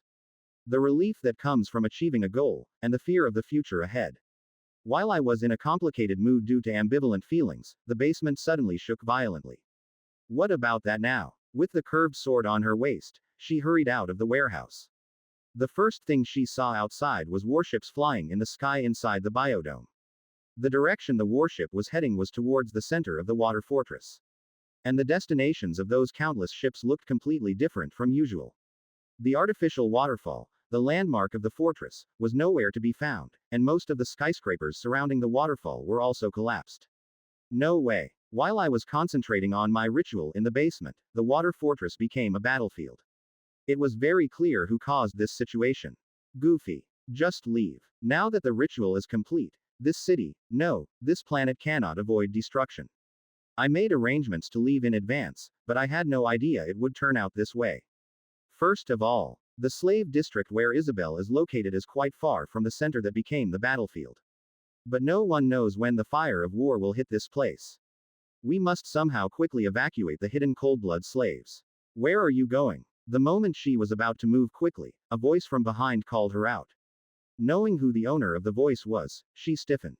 The person you most want to meet in this situation is behind you. I bet you haven't forgotten our contract. She was troubled by the words of the being who communicated with her every day through the tombstone. To prepare for this situation, we have prepared a trump card, but there is one problem. If I played that card here, the legacy my sister left behind would evaporate. I haven't forgotten. In the end, Isabel decided to aim for the right timing. Good. I'm glad you have a good memory. Quote ellipsis. Quote. Follow me. I think Mopik, who runs wild without fear, needs some proper discipline. I will follow your orders. She obediently followed what the other person said. The other person is a bastard who is good at doing dirty tricks. Even though the water fortress has become a battlefield, it is clear that they are up to something. I don't know what you're thinking. This time things won't go as planned. Just before boarding the private airship, the curved sword hanging from my waist briefly glowed. It was similar to the eerie light that colored the warehouse. C-332. The airship carrying Isabel and the cult Rancor flies to the outskirts of the city. Despite being protected by shields, the hull shook constantly.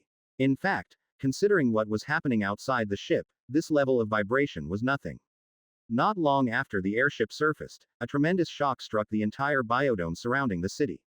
Is this what it feels like to be in the middle of the crater of an exploding volcano? Isabel had never experienced such an intense burst of energy before. Also the results. Beyond the airship's glass window, a large hole can be seen in the biodome. The wall that makes up that dome is not a single wall, but rather an overlapping structure of multiple layers.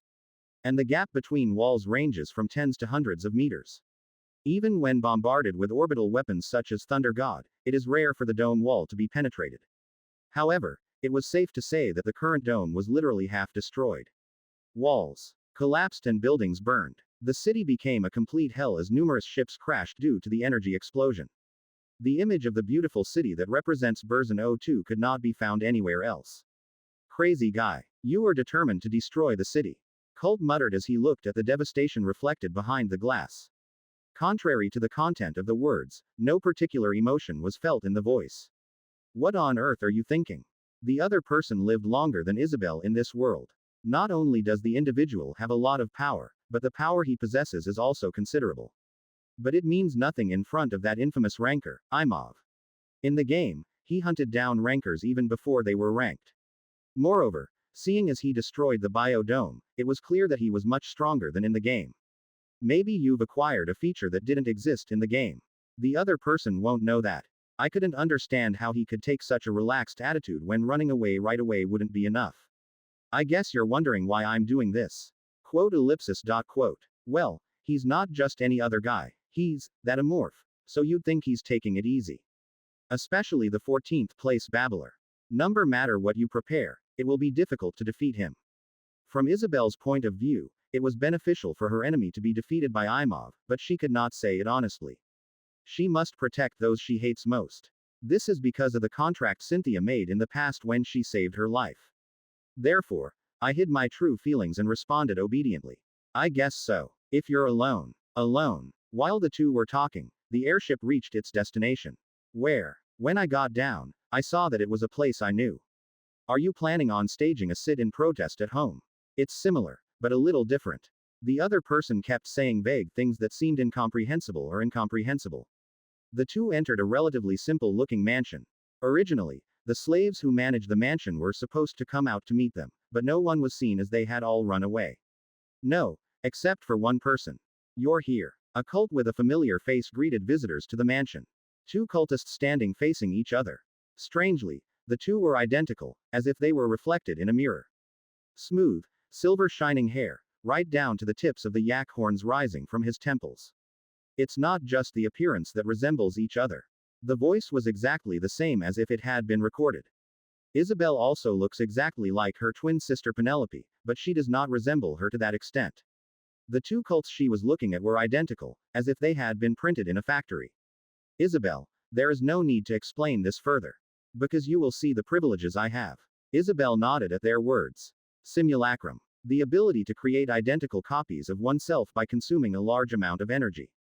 This is the unique ability of Alshaz, who once ranked 14th in the rankings and currently commands the Imperial Carrier, Defender of Burzin O2.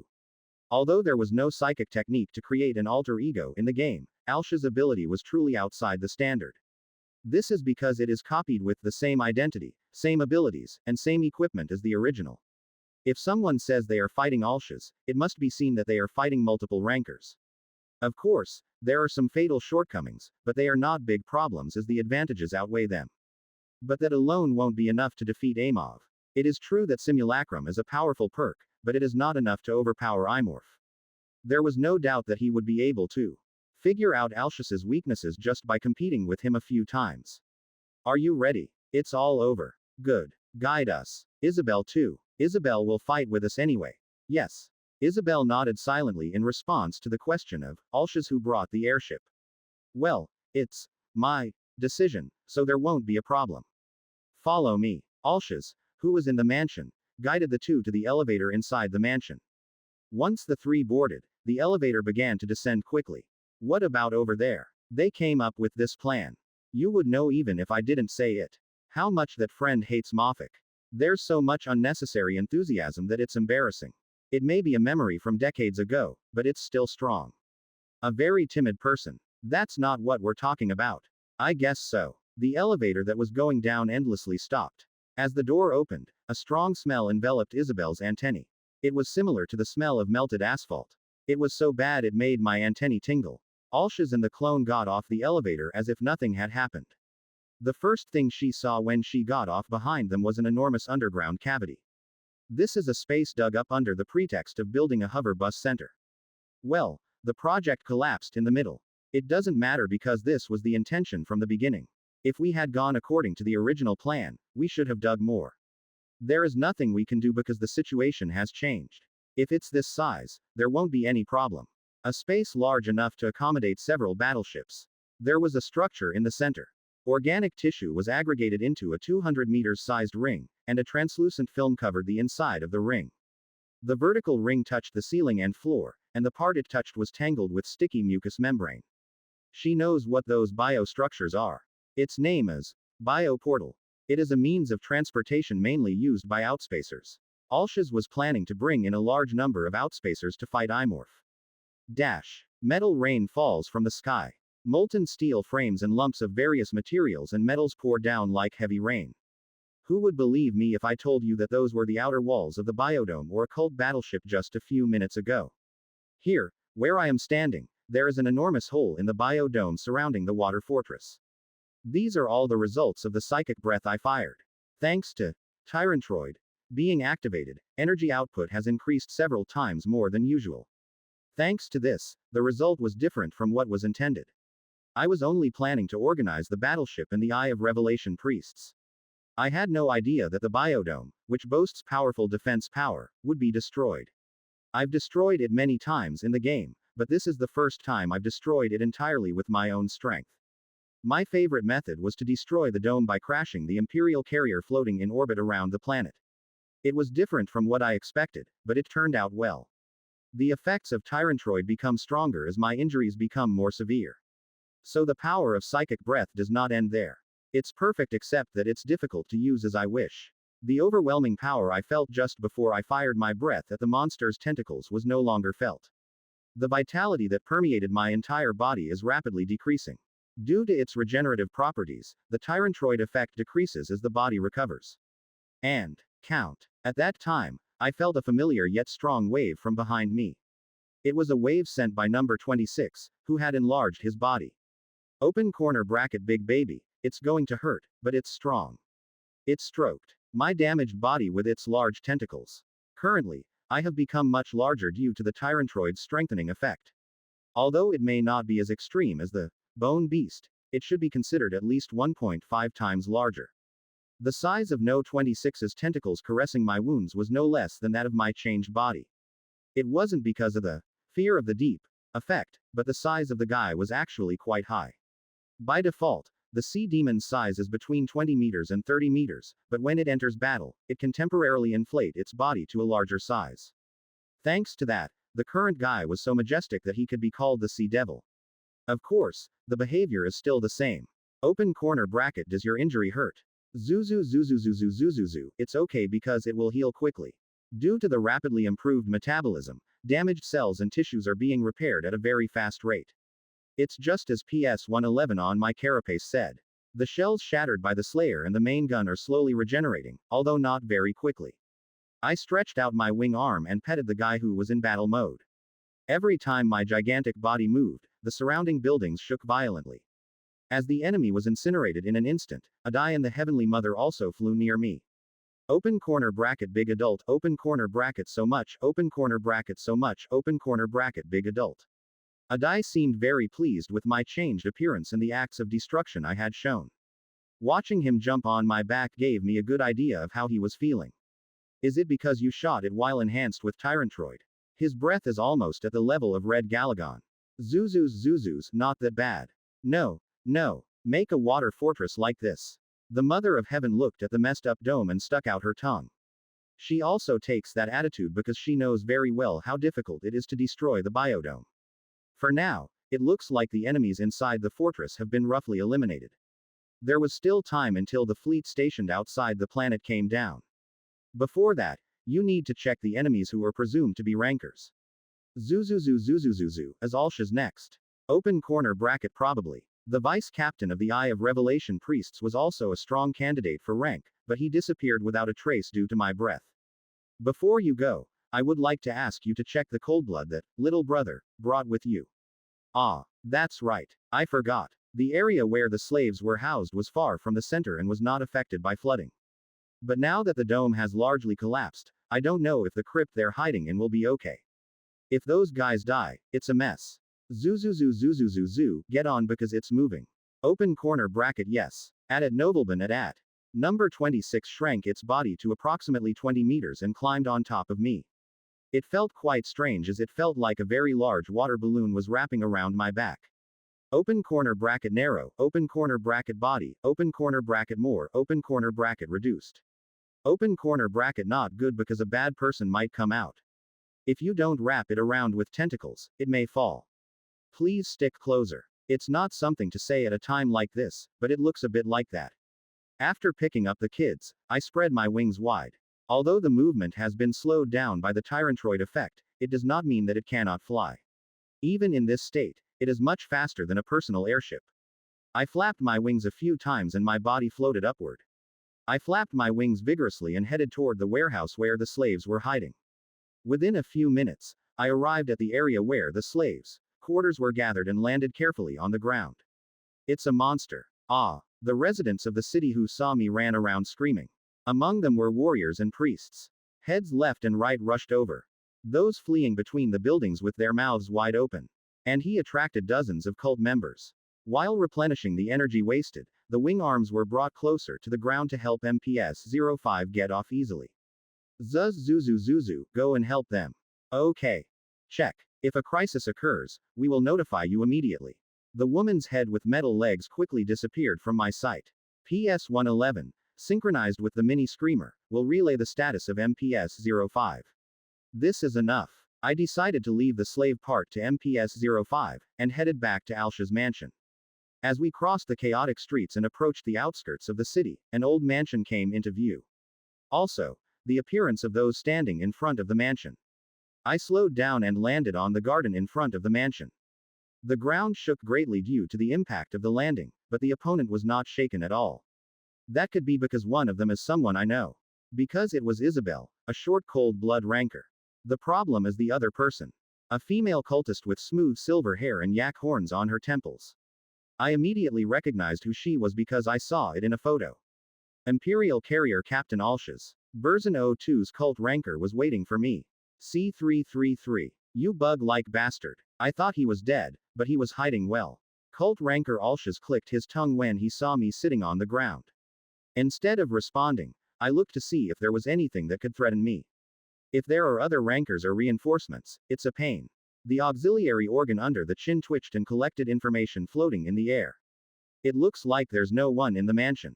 Not only that, but there was no sign of popularity anywhere nearby. Of course, you can't let down your guard because you may be hiding using concealment technology. Or, he could activate Thunder God from a very long distance and bombard me. Besides, there's something strange about that mansion. From the outside it looks like it's just an old, small mansion, but there's something strange about it. The faint sound of wind heard through open doors and windows, and the subtle smell of earth mixed in. These are elements that cannot exist in a normally built mansion. I have to be careful. Both you and me are rankers. Just as I am hiding my secret, the same goes for my enemies. I quickly checked the environment and also looked at the enemy's clothing. Like Jason we met before, Alshaz was wearing a Dragon Slayer set made from the corpse of Black Galagon. However, it was slightly different from the typical configuration I know. The Dragon Slayer set consists of the energy blade-shaped weapon purification, the tomahawk-like, condemn, and a reinforced suit made of Galagon's scales. Among them, Alshaz was holding only 2 bags. I couldn't see where Jungwa had gone. The appearance of the reinforced suit was also subtly different from what I knew. The armor she wears is made for men. Did you get it from another ranker? Maybe he received it from a comrade in his faction. Other than that, there's nothing special about him. Actually, that's the problem. This situation is too advantageous for me right now. When fighting the cults underground, I didn't go all out and hid my strength as much as possible. They even pretended to be dead. Alshaz, the captain of the Imperial Carrier, would have been deeply involved in the operations of the punitive force. So you will know better than anyone else what it means for me to reappear. They probably think they've launched an attack because there's no need to hide anymore. Nevertheless, no matter how I look at it, it is absurd for him to appear in front of me without any preparation. Do you believe, Isabel? I focused my attention on the small coldblood standing next to Alshaz. I know very well that there is no way he would betray me. Because I did my best to help me and the kids avoid danger. I'm here because of the contract. We already know that he signed an unfair contract. There was also a contract stating that, you must obey the ranker's orders. I wasn't expecting this, but I already expected that I might end up fighting 2 people, Isabel and an enemy ranker. And I know what to do to solve it. Those involved in the contract must be eliminated first. Of course, that will not invalidate the contract itself. Because it won't disappear until you kill Vortex 1 and break the contract. At Nobleban at. But that's a problem that can be dealt with later. The first priority is to immediately remove the object of protection from Isabel. That way, she can move more freely than now. What's surprising is that even though he knew about it, he revealed it openly. Maybe he made that choice because he didn't know the relationship between me and Isabel. I'm not saying this, but all the rankers in the game hated me. From the perspective of Alshaz, who knows nothing, it is natural to believe that Isabel will be hostile to me. To be honest, it was hard to say that Alshaz was a good colleague, even with empty words, but he was probably a better opponent than me, who sees everything as a genetic essence. In fact, Isabel didn't hate me until I brought PS 111. Morph Park and a pet. What an incredible combination. Did you suddenly gain a humanity that wasn't there before? Alshaz mocks me with a sarcastic tone. My eyes keep moving as if I'm calculating my power. Now you know that I am not an easy opponent. Sea Demon and Red Galagon riding on my back, and Griffin Wolf flying with me. Even if we exclude PS 111, this force consists of 2 raid boss level creatures and 2 rankers. However, there was no sign of nervousness in Alshaz's appearance. Even Isabel, who I knew, flinched when I appeared. I think there's a hidden card. Any further analysis is meaningless. If you attack it directly, it will become clear. If you have a pet, you can have a conversation. Before he finished speaking, I took out my tentacle and struck him. While he was talking, he hurriedly lifted the axe he was holding, probably because he didn't know I was going to attack him. The 2 pieces of punishment crossed each other in an X shape and collided with the appendages of the tentacle that had flown ahead. Because the size difference between the 2 was so great, Alshaz was left floating in the air due to the impact of the collision. As she flies away with her posture broken, another erosion tentacle quickly approaches. The sharp appendage at the end of the tentacle nipped the tip of her ankle. What? Alshaz's face becomes tinged with embarrassment. He probably thought it was strange because his body suddenly stopped moving as it wanted. Good. When I cut off the guy's ankles, I activated the unique trait that I had kept completely hidden. The Medusa organ is an attribute that turns enemies it touches into quartz statues. She quickly crystallized down to her knees and landed on the garden behind her. I took out all my remaining tentacles and attacked her. Quote ellipsis. Quote. She couldn't even moan because more than half of her body had turned into stone. The head on my left opened its maw and swallowed her whole. It's over. I can feel the body being digested as it passes through its long neck. Since you got the rancor, you will get a perk, a characteristic, or something else. I waited for the text box to appear. But even after waiting, there was no response. I looked at Isabel because I thought something was strange. The guy's expression was the same as when he was standing next to Alshaz. I didn't feel like I could breathe at all with this. What is this? You crazy bastard, you're attacking me so deliberately. At that time, a familiar voice was heard from inside the mansion. The owner of the voice slowly walked out from the entrance of the mansion. Aren't you dead? The being that walked out of the mansion was Alshaz, whom I had just eaten. From their faces and voices to the equipment they were wearing, they were completely identical. As expected, the Empress was right. You can't communicate. The guy scratched his forehead with the axe handle as if what had just happened was nothing. What? No, because I'm not wearing a tuner. A facilitator, who grants the user the ability to teleport in times of crisis, might be able to escape me, but that's probably not the case. Because I confirmed with my own eyes that there was nothing on my head. Worst of all, his corpse was completely digested in my stomach. There was no sign of it disappearing along the way or anything like that. Therefore, Alshaz, who appeared before me, is a different being from the one I killed, with only the same appearance. It's strange to see him as a clone. Even though it is a clone that has just woken up, something is not clear. Even if the body is like that, it doesn't explain the fact that the men's enhancement suit and the 2 pieces of condemnation were copied. It's not that there wasn't a psychic technique to create an alter ego in the game, but it's not that natural. It may be a technique I don't know about, but if it were, the cult rankers I fought with would have also used it. Then there is only one answer. This guy's perk. Each of the rankers I have fought so far had perks that did not exist in the game. Presumably, Alshaz's privilege may be to create identical copies of himself as he does now. If my guess is true, that guy too. There's a high possibility that that guy talking calmly in front of me isn't even real. The original from which the duplicate was made must be somewhere other than here. It's becoming annoying. I thought he was coming off confidently for someone who knew my notoriety, but I never thought he would pull a trick like this. I guess cloning yourself is your special trait. When I spoke in Lutz's voice, Alshaz snorted. I thought you were dumb because you've been keeping quiet until now. It is the power to create identical alter egos. It is a very desirable ability. One more reason for him to die. Before I find the original, I need to check the clone's abilities more. The attack just now was unexpected. Oh, to be exact, I expected it, but I should say it was much faster. As I stayed still and did not attack, Alshaz criticized me. It was a composure that only those who were confident that they would not fall into crisis could show it. Muscle movements, heart sounds, and even the condition of the armor. It's exactly the same. Moffick, you must be curious about this right now. I guess you wonder what kind of confidence I have when I can't beat you even if Isabel and I work together. The guy who said that gestured to Isabel. For a split second, I made eye contact with Isabel. There were many emotions in those eyes. Feeling sorry, resentment, and even worry. The guy who conveyed various emotions to me immediately looked away and went to stand behind Alsh's. Do you know why humans are the lord of all creation? It's because we work together to overcome difficulties. The Earth's surface shook greatly as she spoke. At the same time, I felt a powerful energy that made my auxiliary organs tingle. Something is coming quickly from underground to the surface. Empress. Help. As soon as she finished speaking, the old mansion exploded. Zuz zuzuzu, everyone be careful. I spread my wings wide and quickly gained altitude.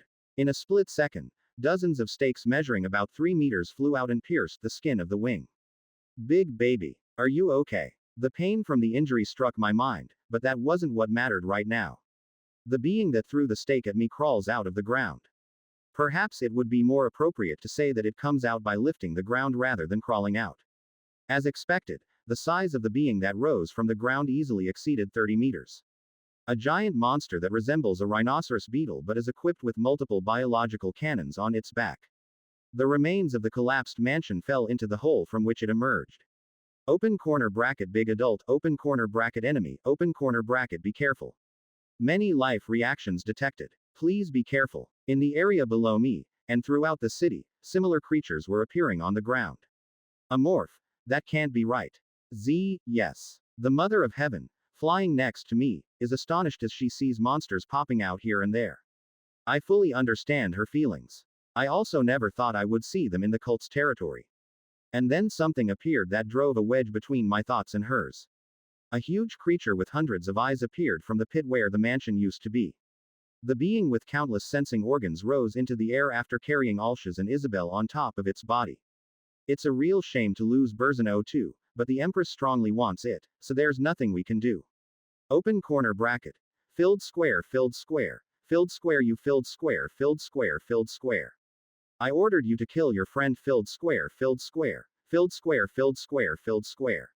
I know. Then let's get started. As soon as Alsh's finished speaking, they appeared from the pit.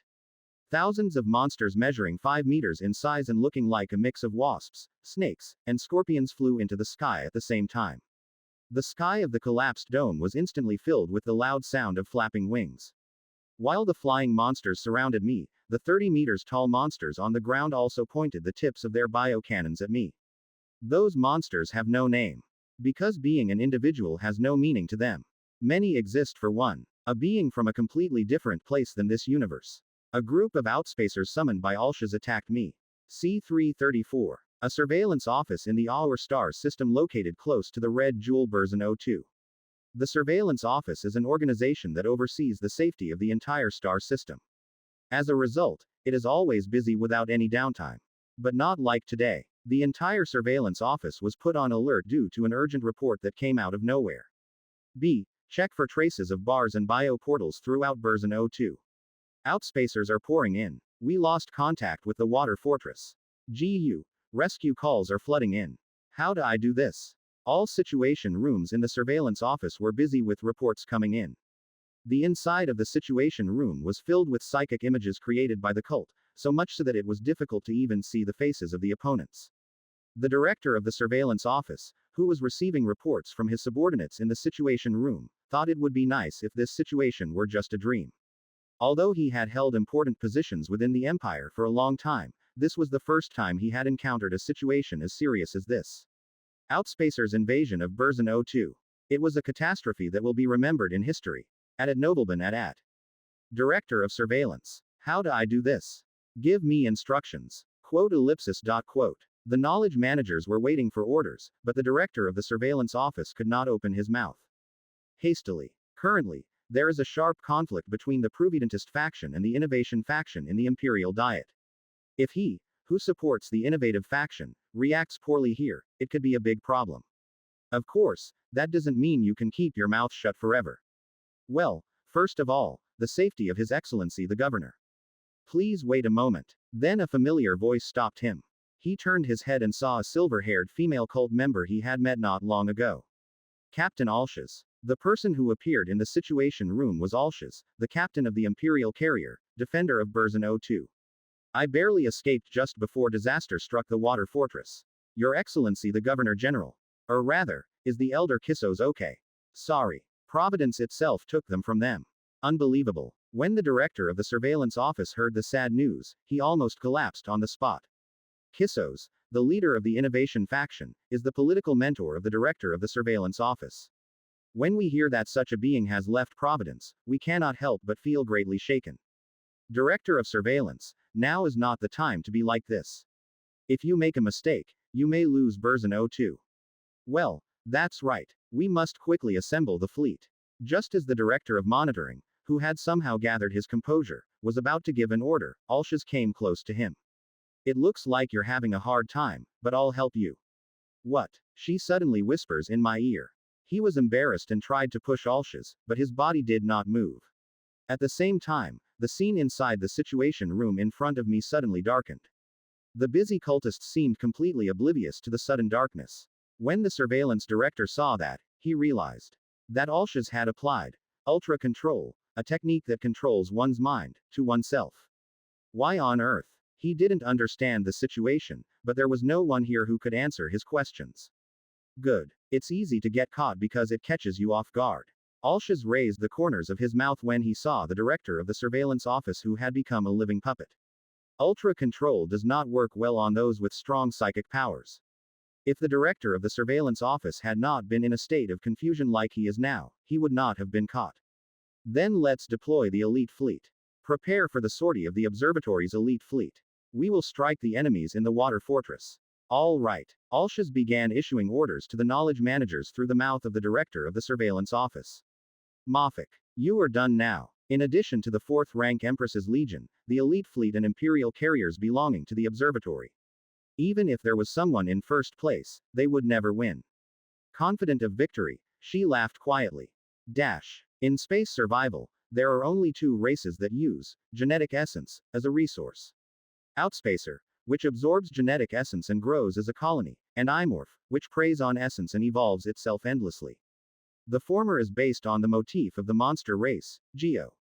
In fact, if you only look at the motif, you might think that they are not very different since both are branched off from the insect-type alien race of a famous science fiction novel. However, not many people see the 2 races in the game and feel that they are similar. This is because the characteristics created by genetic essence are different, and the play style is also different. Unlike Imorphs, who fight and evolve alone, it is important for Outspacers to upgrade their core, not individuals. The strength of a colony is determined by how its components are designed. For example, an entity that goes directly into battle evolves so that it can inflict more damage to the opponent even if its survivability is slightly lower.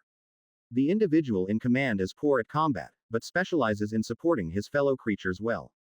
The same goes for the flying monsters and collecting bugs that look similar to wasps that are flying towards me right now. Their role is to collect essence under the Queen's orders.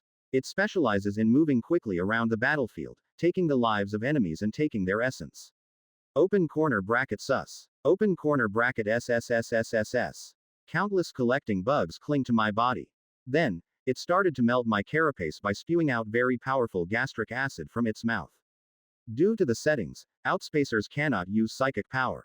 A queen or royal guard would have evolved to be able to use energy, but it is impossible to make collecting bugs that way. However, that doesn't mean you should feel reassured. This is because there are no restrictions on evolving body parts. Even now, holes are forming in my carapace due to the stomach acid attack from the collecting bugs. This is a carapace that is not particularly damaged by plasma weapons. I mixed the genes of a metallic gremlin with the genes of a creature that vomits acid. Just looking at the power, it is much weaker than the acid breath I fire. However, because there were so many individuals vomiting stomach acid, it was quite threatening. I can't leave it like this. I took a spin in the air with hundreds of collecting bugs hanging from my body. The impact caused the insects to fall off the rainwater tree. Open corner bracket go away. Open corner bracket sus. No 26's tentacles fly toward the collecting bugs that fell from my body. Tentacles with pointed ends like the thorns of a chestnut pierced through the collecting bugs. Dozens of animals lost their lives in an instant, but the number remaining was much higher than that.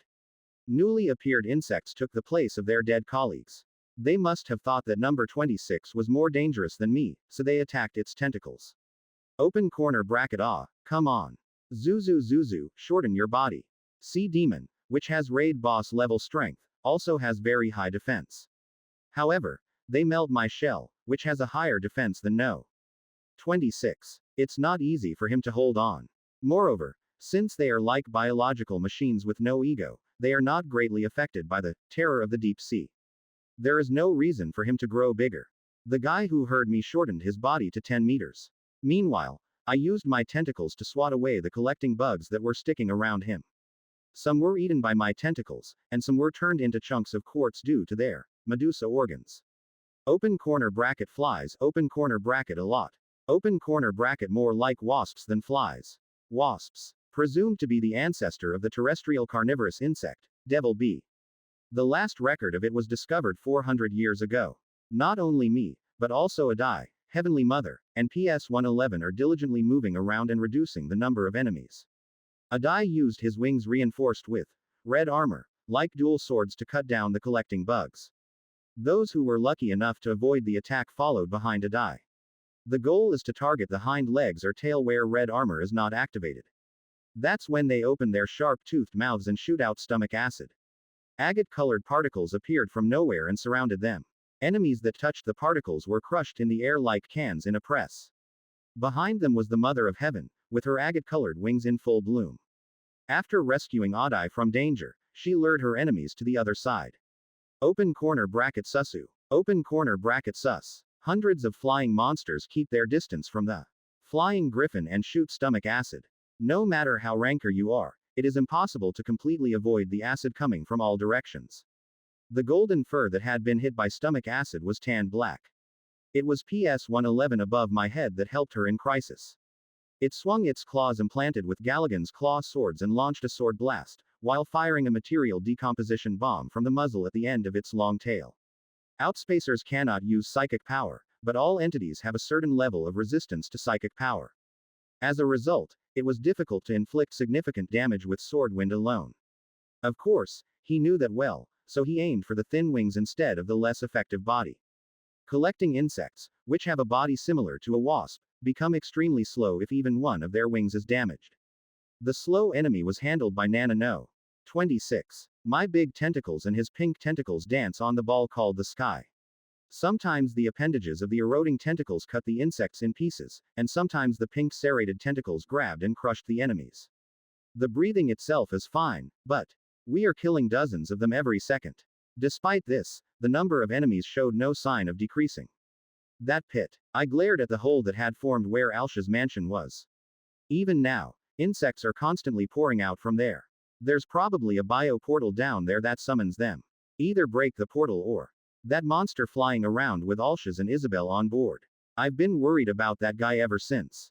It's my first time seeing this design. Its body was wrapped in small, thin tentacles.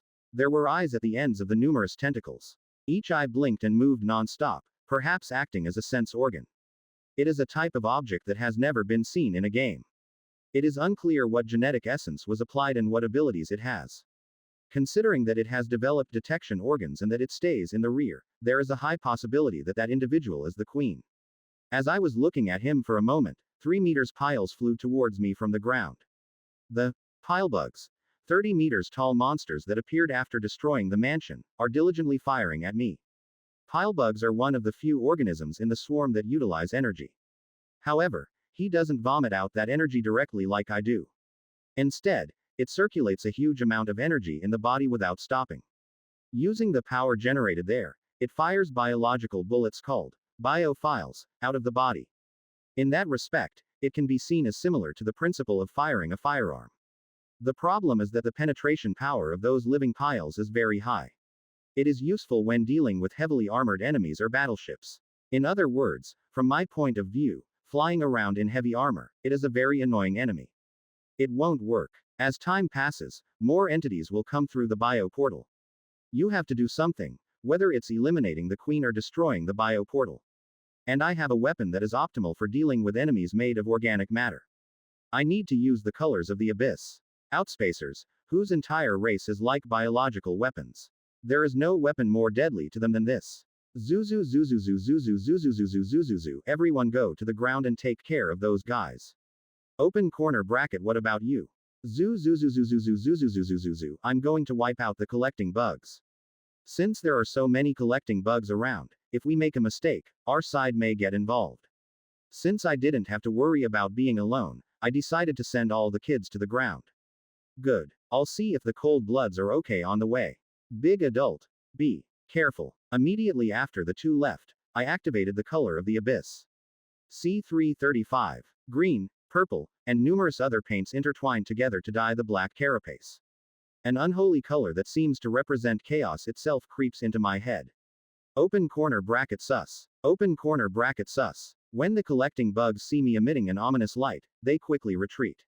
As always, those greedy colors don't care what their enemies do. A predatory light resembling Imorph wraps around the monster's tentacles. The amount of energy gathered has dropped significantly compared to when it was strengthened with Tyrantroid, but this should not be overlooked. The psychic breath strengthened by the color of the abyss is more threatening than anything else. Just as water droplets fall down a stalactite, the energy gathered at the ends of the three-pronged heads is embodied in the form of a sphere. Since I was large, the psychic sphere reinforced with the color of the abyss was also quite large. Number 26, riding on its back, also controlled the movement of the sphere according to the timing. An enhanced psychic breath that flies at high speed. It exploded on the collecting bugs like a soap bubble bursting when hit by an object. There was no intense binge drinking like other times. The multicolored bubbles very quietly sucked in the swarm of bugs. If one bug escaped, there would only be more death. Good. I can finish this. The moment I thought that, something happened that I couldn't believe even with my own eyes. The bugs that touched the foam of the enhanced psychic breath turned blue and soon disappeared from my sight. As some of the bugs disappear, the queen is visible through the gap created. Blue afterimages remained in its numerous eyes. Alshas, who was sitting on top of the queen, was laughing at me with the corners of his mouth raised. That was Warp Boy's ability.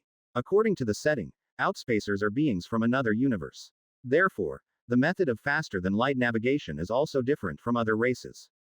In order for the outspacer to move, there must be a bio-portal. No matter how many times they capture the metallic gremlin, it is impossible to steal Warp Boy's teleportation ability, Warguide. Then there is only one answer. Player perks. Unlike in the game, you can strengthen your core without any restrictions, or you may have acquired the ability to travel at faster than light speeds through some method I don't know. The good news is that it's not exactly the same as the original. If they were capable of traveling at faster than light speeds like Warp Boy without any significant penalty, there would be no need to send troops to the bio portal. All you have to do is bring a whole army with a number of queens. That queen with Alshas may be an entity specialized in movement, or the entire legion may be limited in faster than light travel. Either way, we have to deal with him first now. Originally, the plan was to destroy the bio portal in the pit, but things changed. That queen is more dangerous than the portal. This is because we have no idea how much power it has or what effects it has. I unlocked the color of the abyss and prepared a normal psychic breath. After clearing out the enemies in front of me with my breath, I planned to approach the queen at once. And just as I was about to put that plan into action, I felt a strong energy response outside the biodome. I've been hit twice so far, so I'm familiar with the divine lightning and thunder god. A golden heat ray pierced the outer wall of the dome and struck my wing. Because of this, my body was tilted and my psychic breath flew in the wrong direction. The purple breath created a new hole in the dome that still remained in the water fortress. And disappeared. I lifted the head of the center and checked above. Beyond the gaping hole were unwelcome enemies. Numerous ships fill the red sky. These were the elite fleets of the surveillance office that I saw before infiltrating Burzin 02. In the middle were Rajan and Imperial carriers.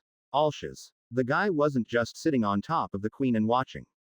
It is likely that the clone was used to contact an off-planet monitoring agency. The situation at MPS 05 is not good. There are too many enemies on the ground. There's a bad flapper over there that was harassing the older baby. Outspacers in front and below, and the surveillance agency's elite fleet above. This is the first crisis I have experienced since becoming an adult. How do I break through? There is an Imperial mothership, but the cosmic bolt has a charging time, so it cannot be used right away. Other attacks can be withstood with my shell. Will this lead to outspacers and cults fighting? I had that thought for a moment, but I quickly denied it. Alshas and the outspacer queen are not stupid. Even if I try to interfere here, the probability of it being overlooked is low. Should I grow into a bone beast and fight? Or should I use the symbol of hunting now? Both methods are not bad, but they lack the decisiveness to change the situation. Since there are so many enemies, there is a limit to how much I can catch and kill them alone. Moreover, the enemies are not a ragtag bunch. Even if they don't completely understand my intentions, they will try to respond somehow. To stop that, a decisive blow is needed. Just as the collecting bugs that saw the colors of the abyss retreated out of instinctive fear. Overwhelming fear is needed. What could there be? Wait. While I was thinking about it, a certain characteristic crossed my mind. An attribute that has not been used once since it was acquired from the pirates' fortress. At Nobleman at. Black Devourer Cannon. I opened the text box while fighting the collecting bugs that were attacking me again. Open corner bracket Black Devourer Cannon. Infinite power is in your hands. It fires a projectile by consuming 50% of the total energy that can be stored in the body. Asterisk PS. Please be careful. The Black Devourer Cannon is the only trait created after escaping from a space fortress occupied by pirates. The biological cannon attached to my left tail is an organ that exists solely for this trait. Among the unique characteristics created using the Transcendence system, this characteristics tool tip was the simplest. Because the end was to use up energy to fire the shell.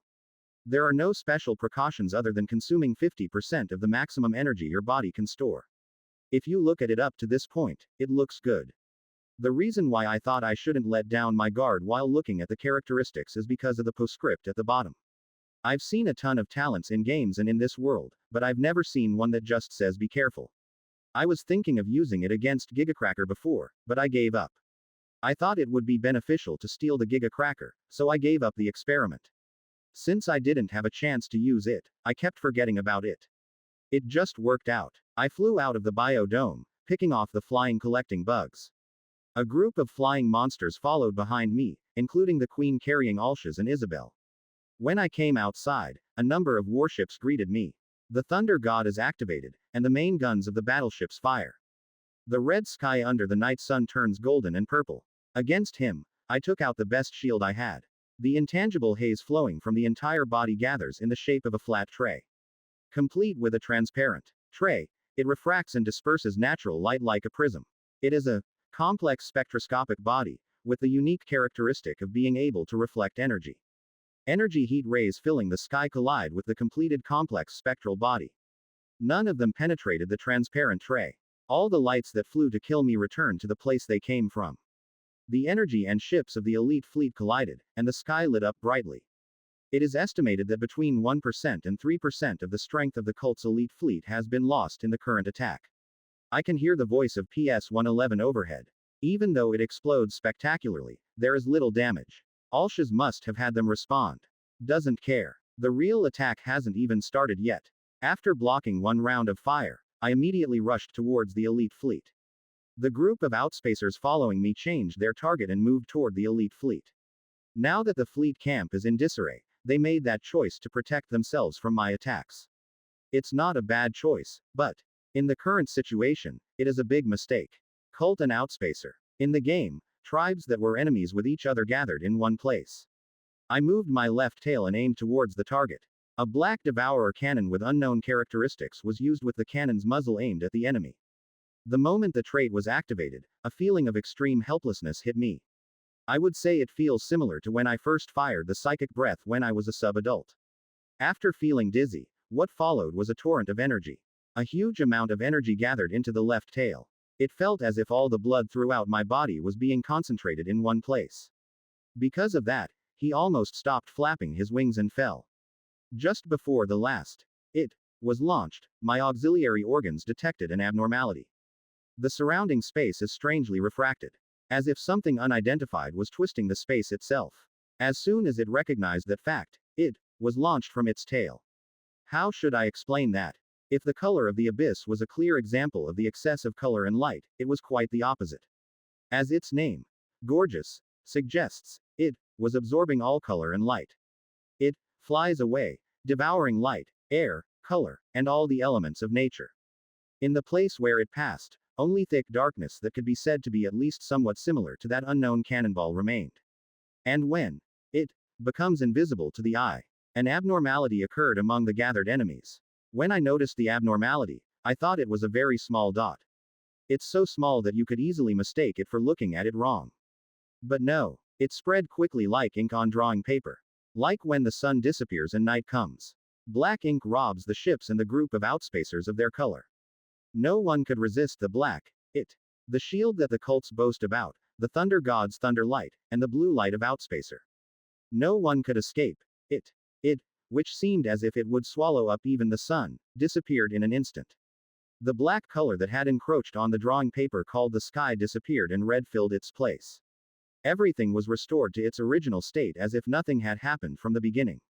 Except for the ship that was eaten by it, and the group of outspacers. Luckily, the number of collecting bugs and elite fleets that survived was only about 20% of what it was before. The Queen carrying Alshaz and Isabel was also there. They didn't attack me. No, to be precise, I can't even think of attacking. How would you feel if you watched all your colleagues disappear in less than a few seconds? I'm sure there's only one emotion in their head right now. Overwhelming fear. Activate Bone Beast. The time has come to put a wedge in that fear. C336. Oh my god. The Mother of Heaven looked blankly at the sky beyond the hole in the dome. To stay still and not move in the middle of a battle. It was something she could never have imagined, but at this moment today, it didn't matter. Because the pile bugs in Outspacer that were fighting with her were in the same state. A drop of ink that fell on the red paper suddenly spread uncontrollably. It, which was just black, swallowed up the ships and outspacers that filled the sky. There was no loud drinking, screams of fear, or any other sounds commonly heard on the battlefield. It was a silent massacre. At that level, it's almost at the level of Vortex 1. Since she is also a ranker, she has hunted several raid bosses. The act of destruction taking place in the sky was a sight that could only be seen when fighting Vortex 1 or the Red Galagons. In fact, the Coldbloods she rescued are showing similar reactions as when facing Vortex 1. Seeing her trembling behind her seemed more frightening than when she faced the giant monster right in front of her. She sent pressure manipulating particles to those people who were in a semi-deranged state due to extreme fear. When I stimulated them very slightly with particles, their bodies started shaking. Everyone, come to your senses. Quote exclamation mark quote. Now is your chance. Everyone get on the airship over there. Thanks to this, 40 Coldbloods came to their senses and fled to a safe place.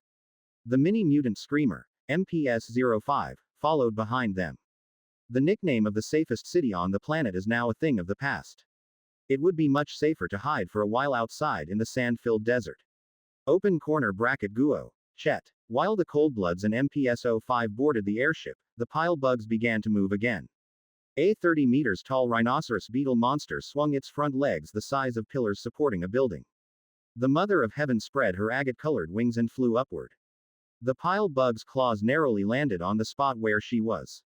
She flew away to avoid the attack and sprayed particles of the same color as her wings.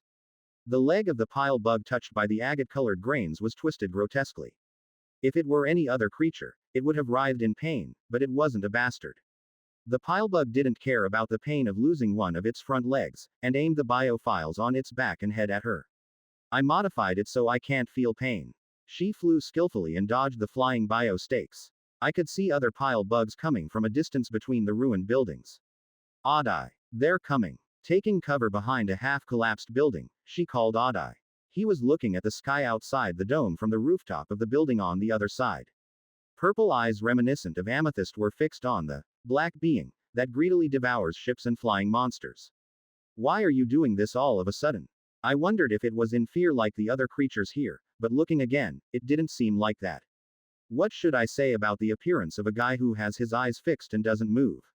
It seemed like he was in a state of extreme immersion to the point of losing his mind. At that time, the pile bug that was targeting her also found that little Galagon. A 3 meters sized bio pile was launched from its back. The place where the stake is headed is the rooftop of the building where Oddeye is located. If you are attacked by that attack now that you are not protected by red armor, you will receive 100% fatal injuries. We can't leave it like that. She tensed her hind leg muscles and kicked the floor hard. Her body, which had the body of a cat and a wild beast, shot forward as quickly as an arrow. In addition, it accelerated by hitting the air violently with the wings on its back. The body of a griffin with golden fur breaks through the wall of a collapsing building and soars to the rooftop of the building on the other side. Just before the biological stake pierced Adai, she managed to grab it and dodge it. The sharp end of the stake barely scratched the horn on her head. Only then did Adai look back at her. Open corner bracket ugly friend. Open corner bracket are you out of your mind? The battle is not over yet. Battle. Hunting. Hearing those words, a red light flashed in Adai's eyes.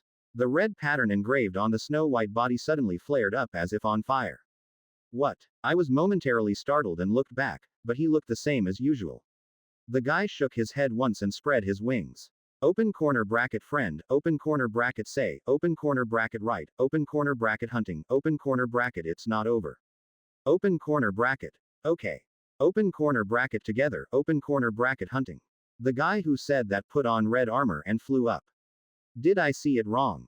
Deciding that she was mistaken, she followed Adai, who started fighting the pile bug. Dash. Imorphs prey on other creatures and adopt their characteristics. However, compared to the constantly evolving concept, there are not many features that organically change the body. The characteristic of frequently changing one's body to suit the situation was closer to Wolf's exclusive possession than Amav's.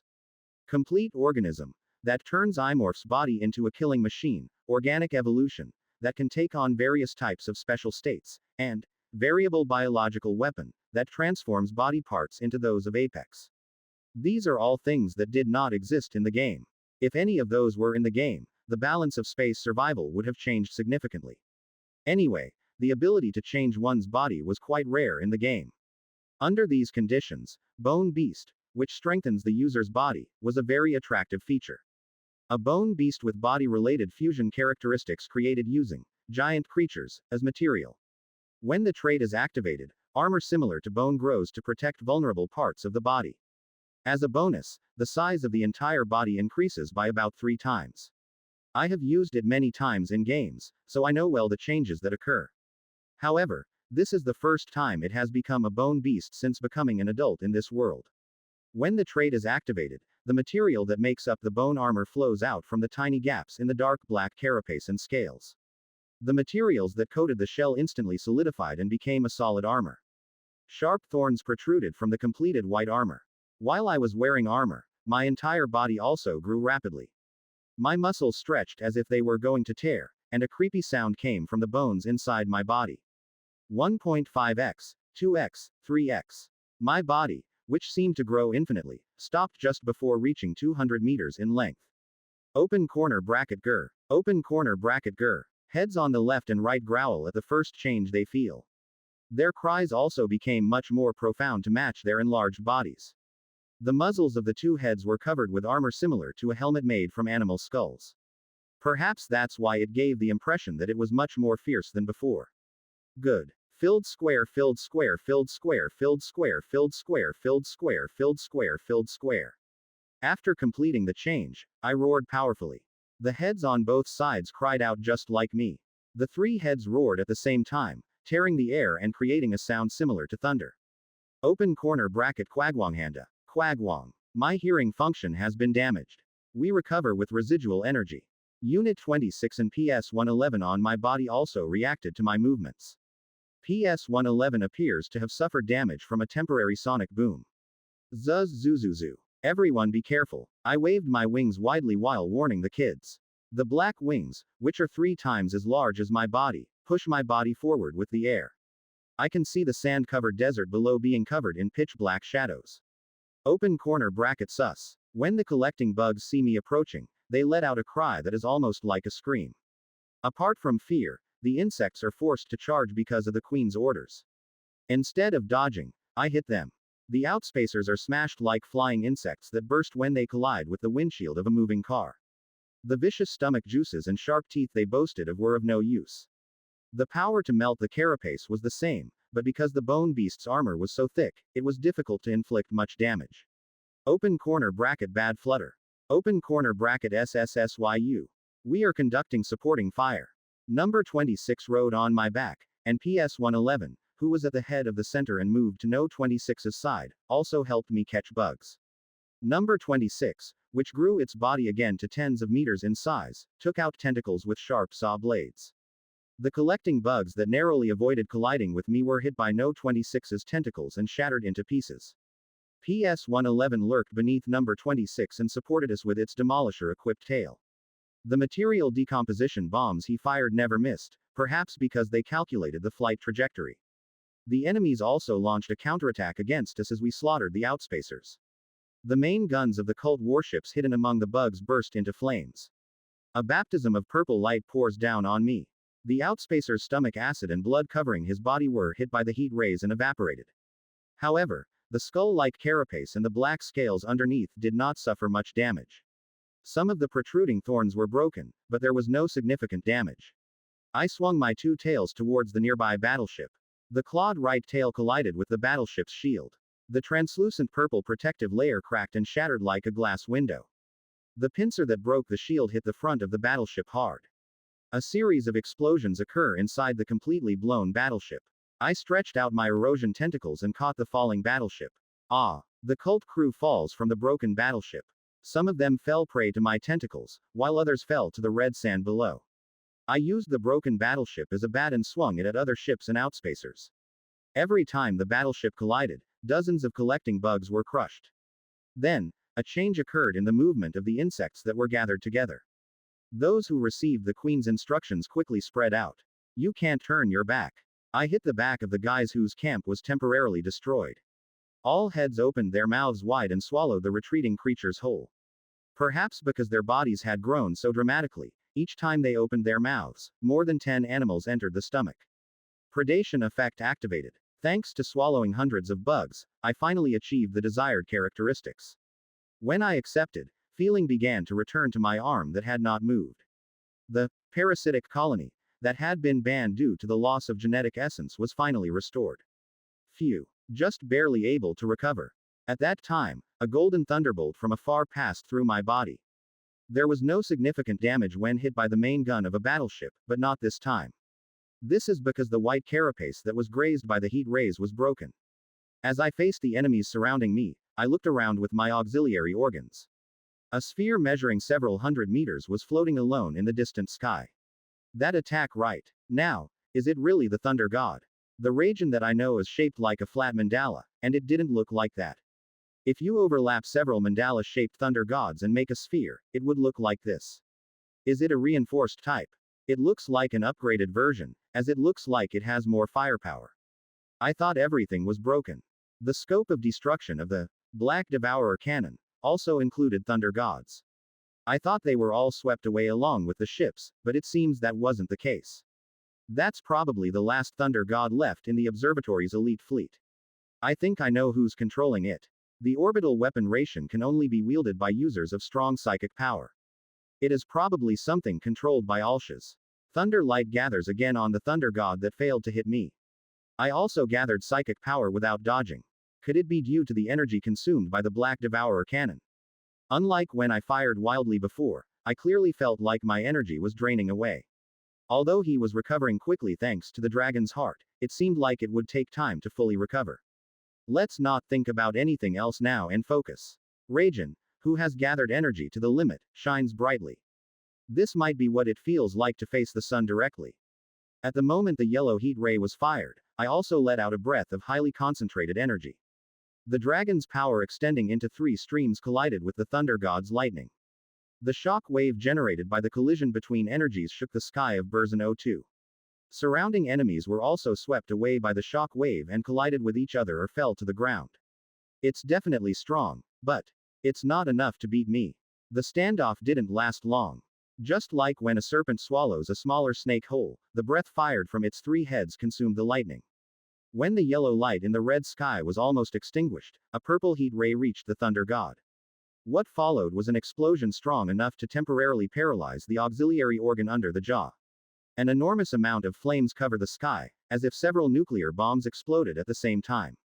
The few remaining battleships were engulfed in flames and oxidized to dust. Beyond the blazing flames, Alshas and Isabel can be seen on top of the Queen protected by collecting bugs. The guy was very embarrassed, probably because his plan was falling apart in real time. It's far away so you can't see it, but you can definitely feel the emotion. I aimed at it with my restored fighting arm. The guy who saw that took a big step back. What did you say? Work together to overcome difficulties. Quote exclamation mark quote. There is a high possibility that the person here is a clone. But it doesn't matter. No matter where you hide in this universe, no matter what weapon you bring. I won't stop until I feast on its essence. C337. Alshaz couldn't believe the reality that was coming before his eyes. I heard a long time ago that Amoff killed Jason. There was also news that her old colleague, Cynthia, was also affected. So I prepared thoroughly. In order to be able to operate an elite fleet, influential people on the planet were recruited a long time ago. As if that wasn't enough, he contacted the Empress and placed the Outspacer Corps on standby. Is that all there is to it? She also prepared insurance in case her plan didn't work out as she hoped. In other words, it should be seen as double or triple preparation. I was confident that even if it came unexpectedly, I would be able to stop it. But now her expectations were completely wrong. The observatory's elite fleet was annihilated, and not much of the Outspacer Corps remained. Now all that's left is the prepared insurance and the Imperial mothership that protects the surveillance office. The Empress gave an order. He ordered us to step down because we failed to hunt the predator. No. Wait. It can't end like this. The Empress warns you. It is dangerous if your friend is eaten by a predator. Run away. Run away. Run away. Shut up. Shut up. It was already difficult to maintain my senses, but the Queen's voice kept ringing in my head and it was hard to bear. Insurance. I still have insurance. She glared at Isabel next to her with bloodshot eyes. If you ask me to call Vortex 1. The more contracts Coldblood makes, the deeper their relationship with their ruler becomes. When the relationship reaches a certain level, the contract to directly summon Vortex 1 is unlocked. The summoned Vortex 1 grants one wish in exchange for a certain price. You can start by assassinating enemies, burning planets, or destroying fleets. Of course, as the difficulty of the wish increases, the price increases exponentially. If you don't prepare the right reward, you won't respond to the summons in the first place. Moreover, the cost of summoning Vortex 1 includes the summoner's life. It wasn't a big issue in the game, but not here. If Isabel calls Vortex 1, she will definitely die. Originally, I was planning to use it more sparingly. Isabel's special, Heavenly Eyes of All Heaven, is a very powerful ability. I can't believe I have to throw away such a precious tool here. Alshaz was disappointed about that. Of course, it's still better than dying. Here, she must successfully kill Imhoff so that her position within the returned sect will not be shaken. I'll have to run away while Isabel summons me. Alshaz here is a clone. Her main body is not here, but at the monitoring office. This is because the distance a replica made from a simulacrum can be maintained is limited. But no one knows that. Once the duplicate disappears, the main body plans to escape to another star system with the Imperial carrier in tow. She can create up to 5 duplicates, so if she decides to run away, no one will be able to track her down. Even if a morph tries to chase you, it will be in vain because he doesn't know what's real. After organizing all his thoughts, Alshaz called Isabel. Isabel, it's time to fulfill the contract. Then Isabel slowly turned her head. The face of the lizard-faced guy with antennae showed no emotion. Summon Vortex 1. Isabel keeps her mouth shut and does not respond. This is probably because he knows what that command means. But Alshaz was confident. Don't worry about your missing sister. Not long ago, Cynthia received an important clue. Shut up. Rescue coming soon. What? For a moment, Alshaz thought he had heard wrong. What did you say just now? Before I knew it, scars appeared on his face, reminiscent of a cracked mirror. The wound was dripping with black liquid, not blood. Isabel signed a contract not to be hostile to the returning members, including Alshaz. The scars that kept forming on his body were penalties for violating the contract. Coldblood, covered in wounds, spoke with difficulty. Yes, I know they tricked me. Sister, you're already dead. Are you crazy because of Imhoff? Am I? You are the ones who hit. Now, all the way, you deceived me, you wicked, cluck. Seeds. Isabel vomited black liquid and pulled out a curved sword from her belt.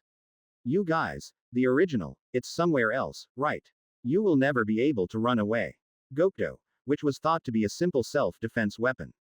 Only then did she realize that it was something she had never seen before. I wonder what Isabel prepared that curved sword for. Wait, you. A word to the Dweller of the abyss, Cluck, the dweller. When the guy tried to stab himself in the abdomen, Alshaz quickly raised his hand. The psychic technique of bondage unfolded and bound Isabel's body. To track down and destroy the cult. Alshaz. Crazy. Stop. But the guy didn't give up.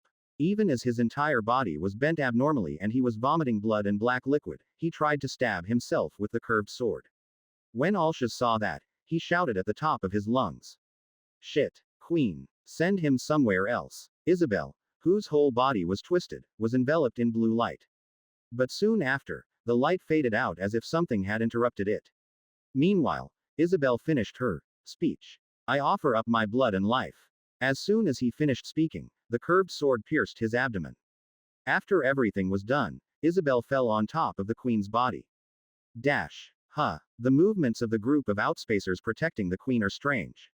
The sudden confusion was similar to when the Black Devourer cannon was fired. Did you lose control? Open corner bracket big baby. At that time, the waves sent by number 26 from above flowed into me. Open corner bracket I'm scared over there. Zuzuzuzu, scared. Open corner bracket yes. The scary words of no. 26. This is an expression used when encountering a very dangerous enemy. Are there still hidden cards left? I wondered if they had called an outspacer ranker or another ranker, but I guess that wasn't the case. If that were the case, the waves of faster than light sailing should have been felt, but they were not. You have to see for yourself. I flapped my wings and kicked the air. My body quickly becomes closer to the crowd surrounding the queen.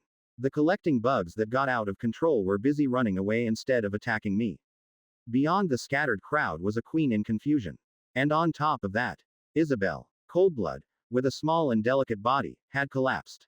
Isabel's body, lying on top of the queen's body, trembles as if she has epilepsy. A thick black liquid was constantly pouring out of the mouth of the trembling guy. It looks like dead blood, but it's not blood. The black liquid began to move on its own, as if it had an identity, and gathered to a point in the air. I know what that is. Vortex 1. There is only one person in this place who can call him that. I'm talking about cold blood ranker Isabel. Could it be that Alshaz ordered it? When I first saw it, I thought Alshaz had forced Isabel to order. But looking back, I think I misjudged. This is because Alshaz's condition next to Isabel was not good. The guy was so frightened that he was shaking. Looking at it, it is clear who led this summons. Isabel summoned Vortex 1 of her own will. I don't know why this happened, but it's not the time to be like this. Isabel was constantly shaking and vomiting black liquid. It's in the process of being summoned, so it hasn't died yet. If it were a game, I would have been declared dead. This is reality. If you pull it out during the ritual, your life may be saved. The basis for thinking that way is because of the summoning method that takes place right before your eyes. Like Outspacer, Vortex 1, which is said to have come from another universe, is an entity that deviates greatly from the laws of this universe. For example, Vortex 1's body is composed of a small amount of organic matter and a special energy called abyss power. Simply put, it can be thought of as an energy life form with an ego. Since a large amount of organic matter is needed to maintain a body composed of energy, it usually divides its body into several parts and remains in a dormant state. And Coldblood is a being optimized to protect the split Vortex 1, that is, a kind of living storage device. That's why you die if you call Vortex 1. The cosmic demons that have come out to the material world prey on the contractees. This is to obtain energy sources necessary to maintain the body while disposing of unnecessary storage devices. Therefore, Isabel must be separated before Vortex 1 is completely summoned. That's the only way to save him. Zuzudzu, I'm going to get Isabel out. All help. Huh. Let's save our friend's family. I closed the distance to the queen and pulled out the erosion tentacle. 6 tentacles protruding from its back headed towards the black liquid gathered in the air. Open corner bracket attack of filled square literate. It's the room. Outspacer's unique wavelength tickled my monster's tentacles. The collecting bugs that had received his orders blocked the tentacles. Like moths that cling to a light in the middle of the night, the collecting bugs clung to my tentacles and made it impossible for me to move. Only one tentacle managed to pass through the meat shields and hit the black liquid. The moment I came into contact with the black liquid, which was infinitely smaller than my tentacles, I felt a tremendous repulsive force. Not only that, but the area that hit the liquid was deeply dented as if it had been hit by a material disintegrating bomb. Open corner bracket pain reduction activated. For the first time in a long time, The pain reduction feature was activated. Intense pain struck my brain, but I was unfazed. Because it was expected and intended that this would happen. Good. Now that it has been fed, its obsession with the summoner has probably decreased a bit. Some Vortex ones attack their summoners during the summoning ritual, or during the process of body reorganization. Since we gave her food instead of the summoner's body, Isabel's life will be extended a little longer. Next, I approached the Queen again to personally separate Isabel. As I approach, the Queen attempts faster than light sailing. Open corner bracket, you can't go. Open corner bracket exclamation mark close corner bracket. At that time, number 26 pulled out its saw blade tentacles and grabbed the Queen. Like when a giant octopus eats a shark or a whale, numerous tentacles entangled the Queen's body. The Queen, who used to glow blue, has returned to her original state. Shit. Because of you, Moffic. Alshaz, who saw this, roared in anger and struck No 26's tentacle with the condemnation in his hand. Since it was smelted from Black Galligan's horn, the saw blade tentacles were cut off without a hitch. Open corner bracket ouch. How dare you? Seeing number 26 in pain, both heads were engulfed in anger. Heads with their mouths wide open pounced on Alshaz. What the fuck? Alshaz couldn't even scream and was crushed by my head. At the same time, the Queen's body also suffered major wounds. The Queen fell to the ground, screaming in pain. The collecting bugs that were attacking me followed the injured Queen. The Queen, who was stuck on the desert sand, glowed blue and soon disappeared. Any other time I would have tracked down the Queen, but now I couldn't. This is because Isabel is floating in the air. The tremors of my body are getting weaker. The black liquid that came out of the guy's body had already spread bigger than the size of the guy and the Queen. I've survived so far thanks to buying time, and in a few minutes, that black liquid will be completed into Vortex 1. I'll have to find some way. Although I have killed the summoner before summoning him, I have never interrupted him midway like now. Even though he tried to pull Isabel out with his eroding tentacles and fighting arms, the black liquid blocked him. There are many problems with using Psychic Breath or Black Devourer Cannon. Not only is there not enough time, but if I make a mistake, Isabel will also die. Just as I was thinking about it, number 26 on my back moved. It crawled up to my center head using the fins under its body. Huh, I will protect my friend's family. What he did next went beyond my expectations. When it stretched out one of its tentacles, a purple stem appeared. The stem, shaking like the waves of the night sea, stretched out toward the space where Isabel was floating. What about that? Like a spider turning its prey into a cocoon, the purple stem spread wide like a membrane and wrapped around Isabel. On top of the membrane, purple stems were intertwined to create geometric patterns. A suddenly formed energy shield covered Isabel's entire body, blocking the black liquid flowing from Coldblood's body. The black liquid rushed to take Isabel's body again, but it was all blocked by No 26's purple wave. After the black liquid and Isabel were completely separated, the purple stem created by number 26 disappeared. Isabel's body also fell to the ground like a kite with a broken string. I descended quickly, following Isabel as she fell. Just before it collided with the sand, I barely caught it with my fighting arms.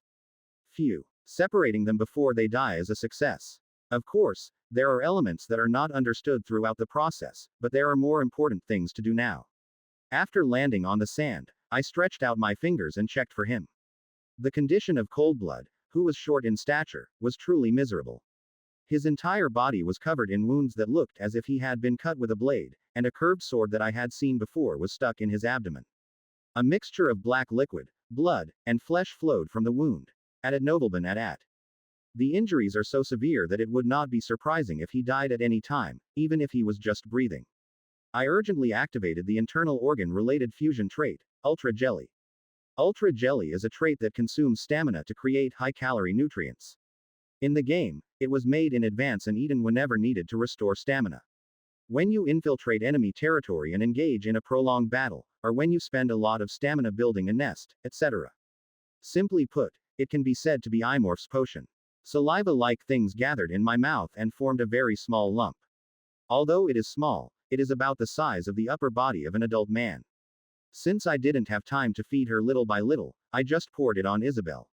Soft, semi-liquefied Ultra Jelly seeped into his wound. Not good. But his wounds did not improve. Ultra Jelly barely managed to maintain the status quo. My little brother is in very bad condition. It is believed that life will cease within the next 5 minutes. PS-111, who was watching my treatment activities, said. It's just as he said. Isabel's body is on the verge of collapse. It cannot be treated with anything. Sister. After hearing her twin sister's voice, Isabel called her only blood relative. I picked up PS-111 from above my head and put it down next to him. Little brother. You must not give up. Sorry. My sister, I'm sorry for what I threw away. I expect a lot from you. You are what I need. Amov. Sister, please. With those words, Isabel lost her mind. Should I just eat it like this? If we continue like this, we will really lose him. All the knowledge and privileges he has disappears. If you don't eat Isabel here, the loss will be greater. The problem is that the disadvantages are also significant. I have never eaten cold blood during a ritual. If I'm not careful, the Vortex One may rip open my stomach and pop out. Based on what Isabel said, I think it will be okay, but I'm not 100% sure. He probably has never experienced anything like this before. What should I do? Wait. As I was about to swallow the dying cold blood in one mouthful, an idea suddenly occurred to me. PS-111, there are medical facilities on Gigacracker, right? Yes. However, that facility cannot remove the unidentified substance that has invaded your body. What if I create a new body? PS-111 understood what I meant and blinked its red camera lens. You already know how to move it. The probability of success is estimated at 10%. There is a high possibility of failure. If this continues, Isabel will die.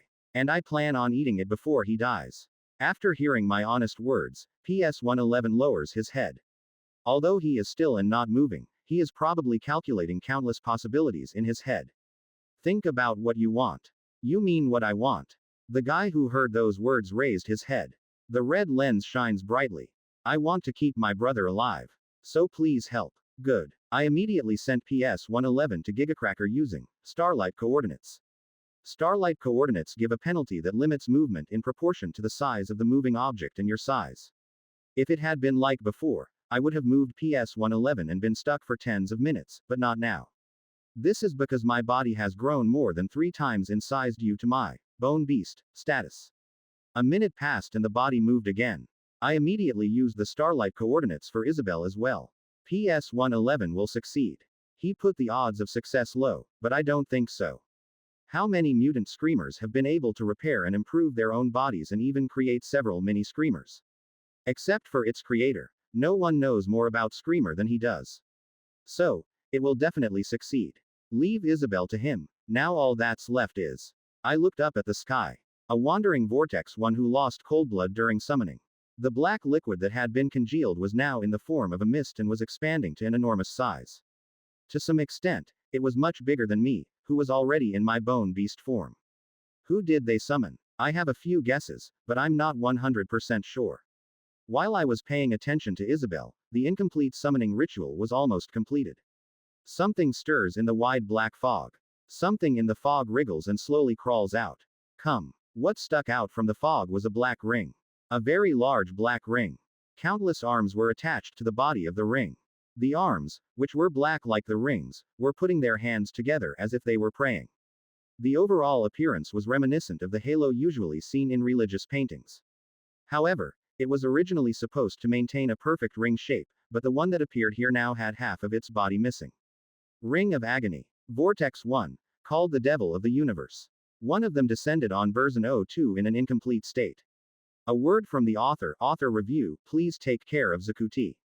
From now on, if there are any characteristics that have appeared before or are not that important in the development of the story, I will leave them in the author's words like I did today. Of course, if it is an important characteristic, we will discuss it directly in the text. Open corner bracket Ultra Jelly consumes a certain amount of stamina to produce high-calorie organic mass. When you consume the lump, your energy is restored and the effect of regeneration-related characteristics increases. Asterisk PS. In order to hunt larger prey, you must be able to take small losses. Starlight coordinates. You can teleport ordinary objects and friendly creatures to specific coordinates, or make them sail at faster than light speeds. Caution. After using the attribute, you cannot move for at least 1 minute. The larger the object, the longer the time you cannot move. Close corner bracket. C338. Among the NPCs in space survival, what is the single entity with the strongest power? Most players choose the ultra-powerful apex creatures that appear as raid bosses.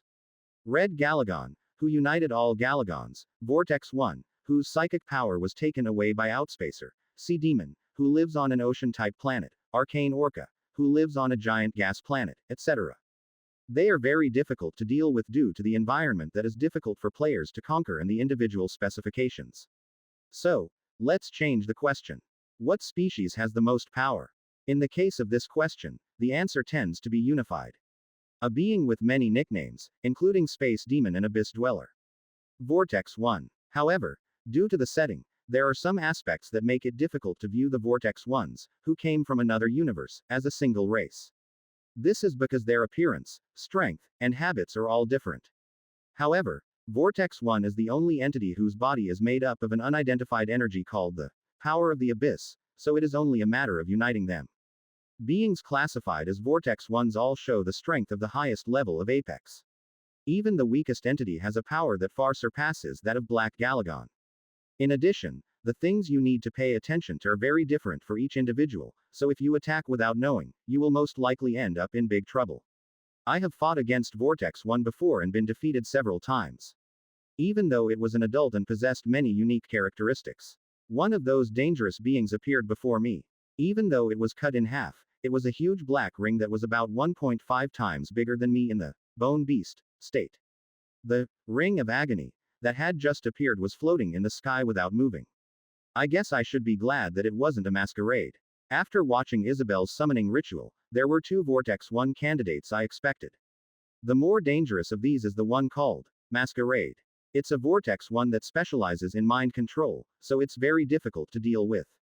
Because he's the one who uses the only trait I have, Herald of Chaos, on a planetary basis. The Chain of Agony is weaker than that of the Masquerade. Additionally, since it was summoned incompletely, it would not be able to fully demonstrate its original power. But it's not that easy. There are 2 main things to keep in mind when dealing with the Ring of Anguish. Numerous arms attached to the surface of the ring, and the ring itself. Each and every one of those countless arms is his weapon. Depending on how that arm moves, its attack or movement changes. The next thing to be careful of is the ring, but fortunately it is now broken and only half is left, so I don't think you need to worry too much. Originally, the energy cannon was fired through that ring. It can collect energy and fire it by rotating the ring at high speed. Its power is powerful enough to easily split a planet. It is very threatening because it nullifies most defensive abilities, with a few exceptions such as red armor. So, when catching him in the game, you had to catch him before the ring started spinning. Thank goodness there is no time limit here. At that time, the ring of agony that had been floating still in the sky began to move. Big baby, look over there. Zuzuzu, be careful. Number 26 and I prepared for the upcoming attack. One guy's movements were different from what I expected. The arms on the surface of the ring were clasped together and stretched downward. What? At Nobleman at. That posture taken by the arms of the ring is usually shown when moving very quickly. As I thought, the altitude of the entire ring rose sharply. As a result, the size of the huge aircraft rapidly decreases. Where are we going? Of course I thought they would attack me first, but I was surprised. If you see yourself moving upwards after assuming a moving posture, the target is not a being on this Earth.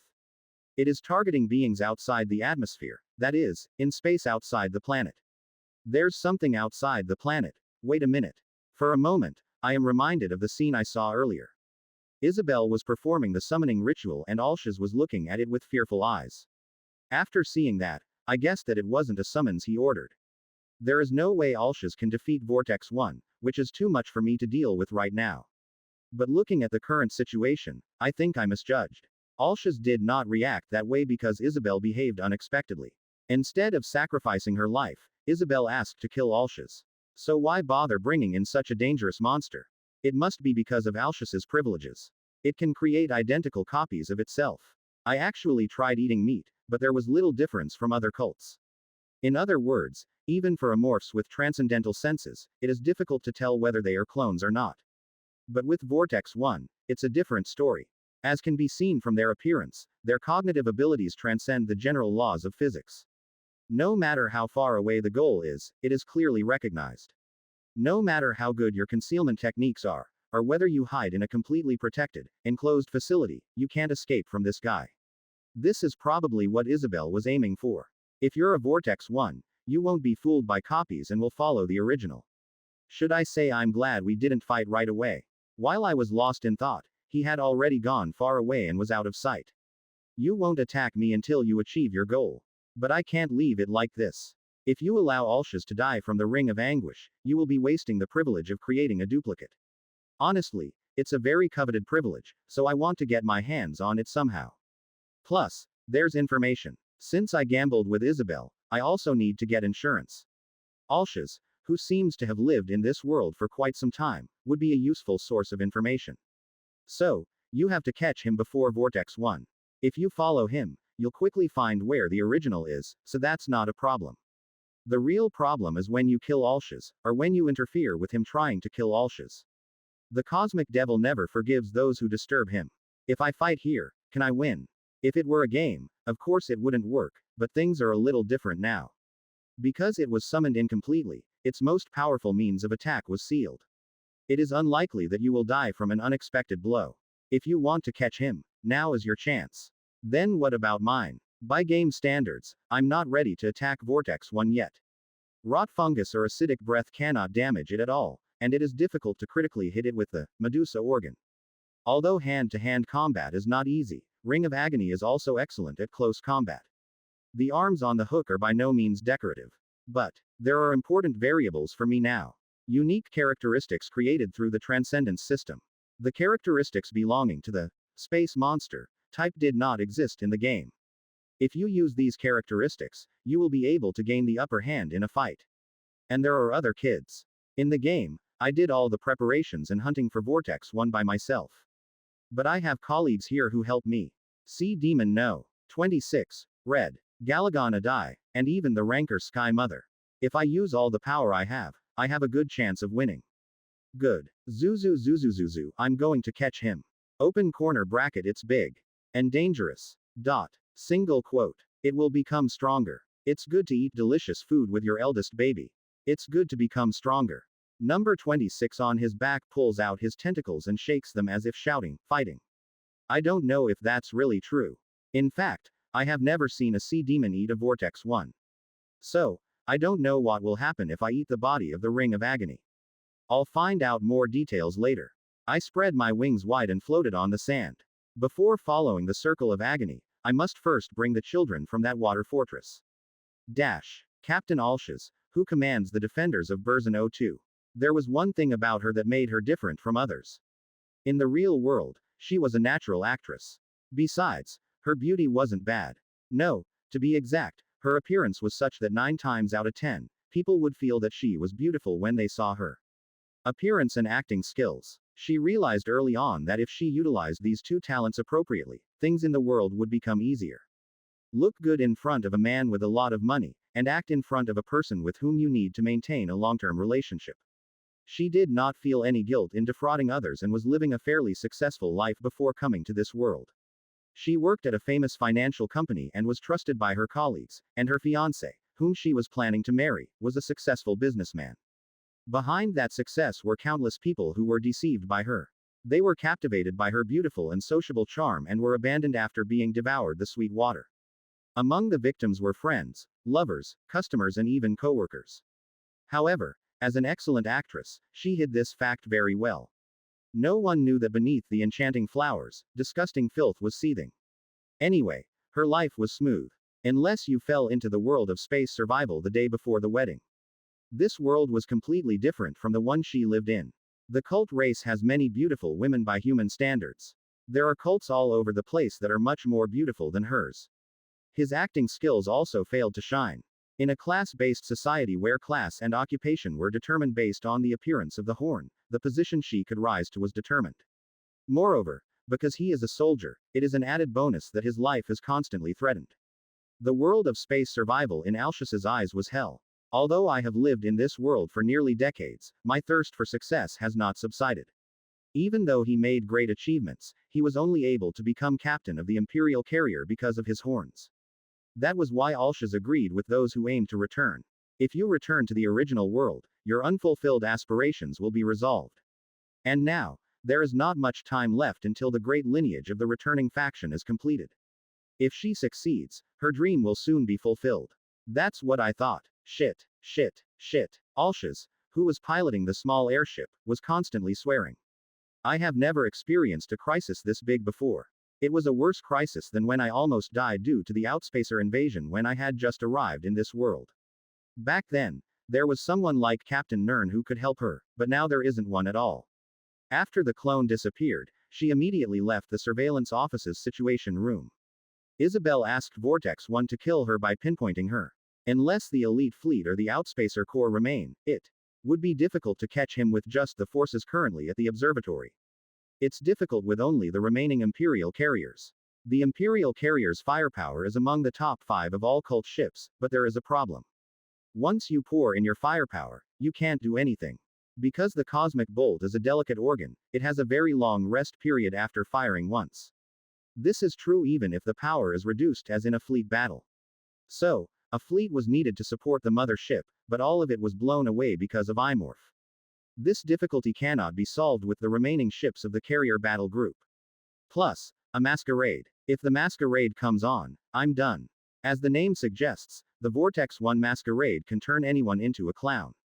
All creatures that come into contact with the wavelength it emits fall into a state of madness that makes it impossible to identify them as friend or foe. Looking at this alone, you might think that you can just avoid it, but the problem is that it is very difficult. Even if she is lucky enough to not fall into madness, the crisis is not over. Because there are other crew members left. Everyone around the surveillance office, the Imperial mothership, and Burzin 02 will rush to catch her.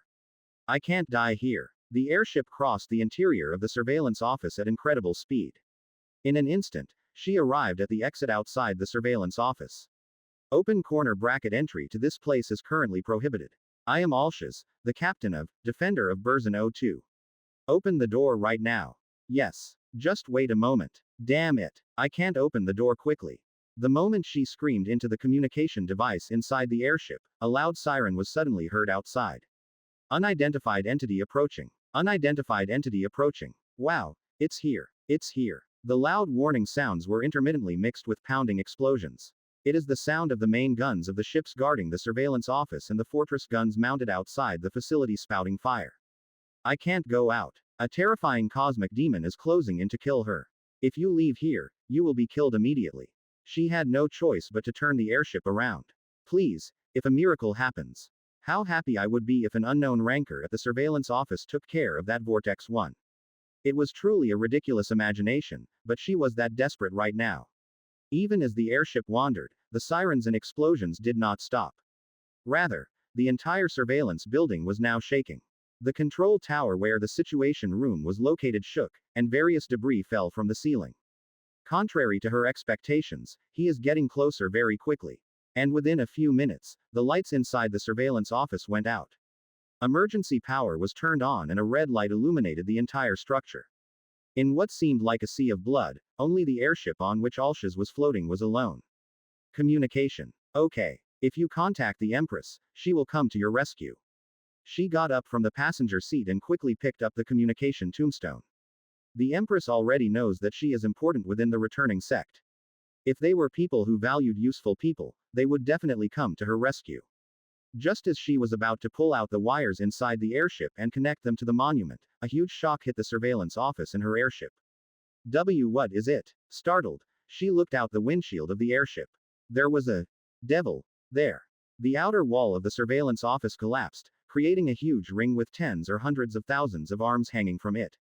A ring of agony. The Vortex 1, which was tearing through the outer wall with its numerous arms, was something she knew.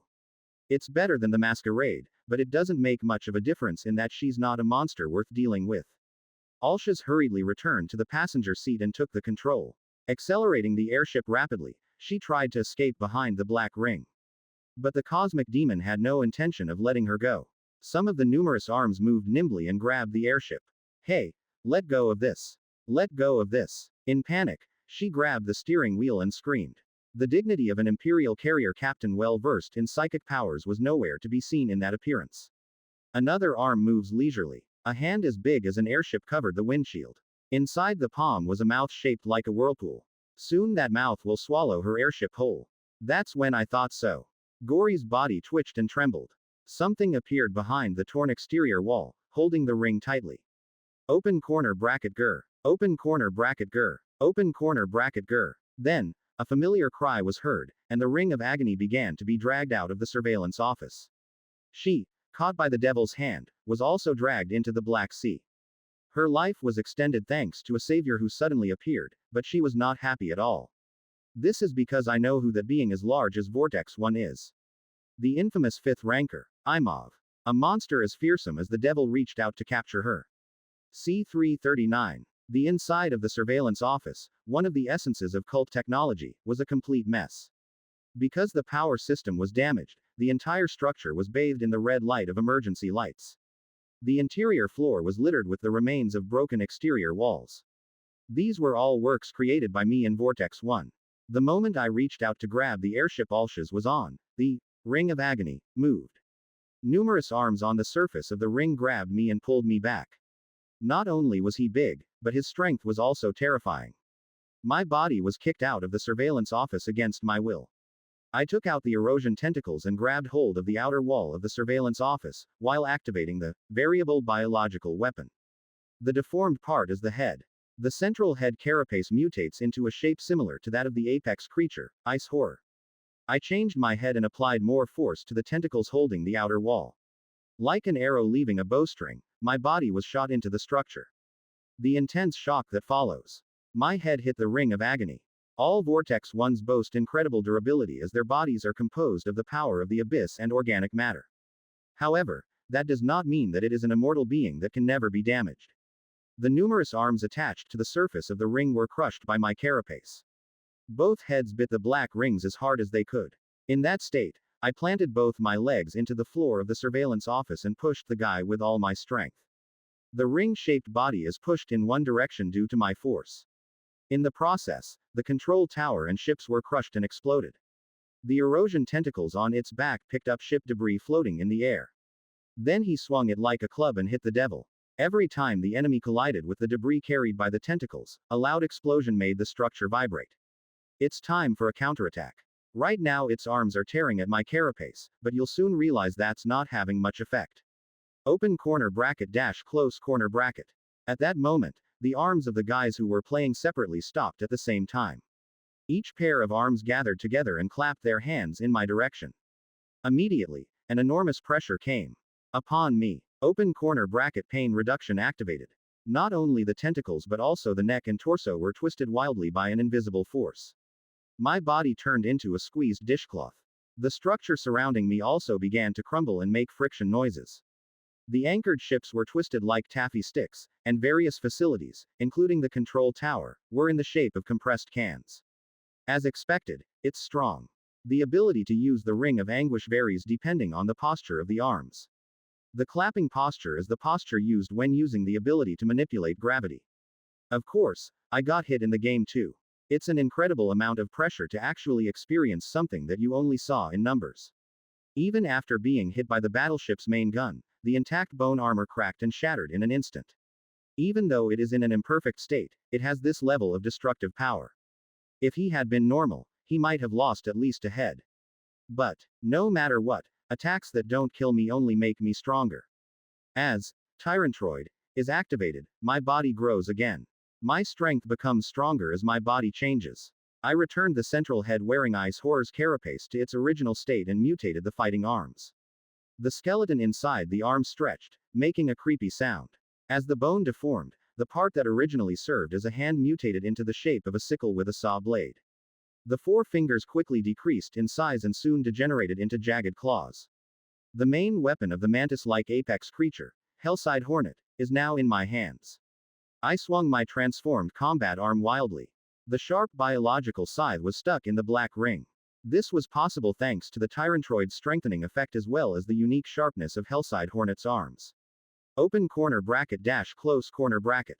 When there was a direct wound on the ring, it moved again. The arms that had been holding their palms together after clapping this time took the posture of putting their palms together. Immediately afterwards, it gave off a tremendous amount of rebound. My head, which was biting the thing, and the biological scythe that I had embedded in the surface of the ring were popped out. Black liquid gushed out like a fountain from the wounded body. I wasn't the only one who was thrown away after being close to it. The airship that Alshaz was riding was also swept up there, crashing into various places, and then being sucked out of space. You won't be able to escape like that. When captured by Vortex 1, the rear rocket was already significantly damaged. Not only is it impossible to sail at faster than light speed, but it is also impossible to go down to nearby Burzon O2. So, in effect, it's like being trapped in a metal prison and floating around in space. For now, let's end the cycle of agony first. Putting aside my attention on Alshaz, I focused on the enemy in front of me. The guy who pushed me is trying to use his gravity manipulation ability like before. The moment the arms with their palms pressed against each other fell apart and were about to come back together, I pointed the tip of the center head at the guy. When I opened my mouth wide, number 26, hidden inside, came out. The guy who jumped and grew bigger ran towards Gory of Agony. Thousands of serrated tentacles growing from its body wrapped around its arms. Open corner bracket dash close corner bracket. The arms that number 26 could not hold clapped. An intangible force came upon me and number 26, but it was much weaker than before. Because all of the arms did not move, the power was weakened. Thanks to this, number 26 was holding up well. While number 26 held on, I prepared my psychic breath. Psychic power gathered in the monster's tentacles attached to each head. Tentacles filled with enormous energy flicker like burning flames. As soon as I gathered the right amount of power, I immediately fired my breath. Number 26 knew that I was gathering energy and quickly shrunk to avoid it. Purple heat rays originating from the three heads struck the black ring. The impact of the breath staggered Gory and pushed him back significantly. The arms that were clasped together moved to assume different positions even as they burned. At that time, a small light twinkled behind him. The identity of the light mixed with red and white was Odd-Eye. While I rushed in first and caught Vortex 1's attention, he and Sky's mother decided to sneak in. While the Ring of Anguish recognized me as an intruder and attacked, the guy who had bypassed the enemy's rear finally launched an attack. Red lightning strikes the black ring so fast that it is difficult to even follow its movement with the eye. No matter how strong Vortex 1 is, it is useless in front of the best defense technology, red armor. Odd-Eye, wearing red armor, pierced the enemy's torso. The Ring of Agony must have been unable to withstand the current attack, so it stopped before trying to counterattack. I didn't miss the opportunity and rushed at him. The moment it collided with the creature, a short shock wave was generated, and its body slightly floated upward. Goes. I grabbed the guy in the air with my tentacles and wing arms and pushed him up to the wall opposite the surveillance office. Various obstacles, including the high command tower in the center and a large ship anchored nearby, collided with the object and exploded. Open corner bracket. Close corner bracket. A guy who has received damage in succession twists his body. It's finally starting. I'm not doing that because I'm in pain. This is a signal that, unlike before, we will fight properly from now on. The half-circular ring-shaped body bent and changed into a shape where the ends of the rings intersect. Originally, it should have been shaped like a figure 8, that is, a Mobius strip, but since only half of the body was present, it ended up looking like that. Quote. Danger. Its arms were crossed in an X shape with the palms facing out. When I saw that, I quickly took my hand away from him. Immediately after I fell, black rays of light spread out from its body in all directions. It was a simple attack that spewed out the power of the abyss through the mouth on the palm, but the results were not light. Since it shoots the mass of energy that makes up Vortex 1's body through thousands or tens of thousands of mouths, it is bound to be like that. Black energy bullets poured down like rain, destroying everything around them. Regardless of whether it was a ship covered in hard armor or an exterior wall that was dozens of times thicker, everything was shattered. Other than me, number 26 and Odd-Eye actively used their respective abilities to avoid the barrage of energy bullets.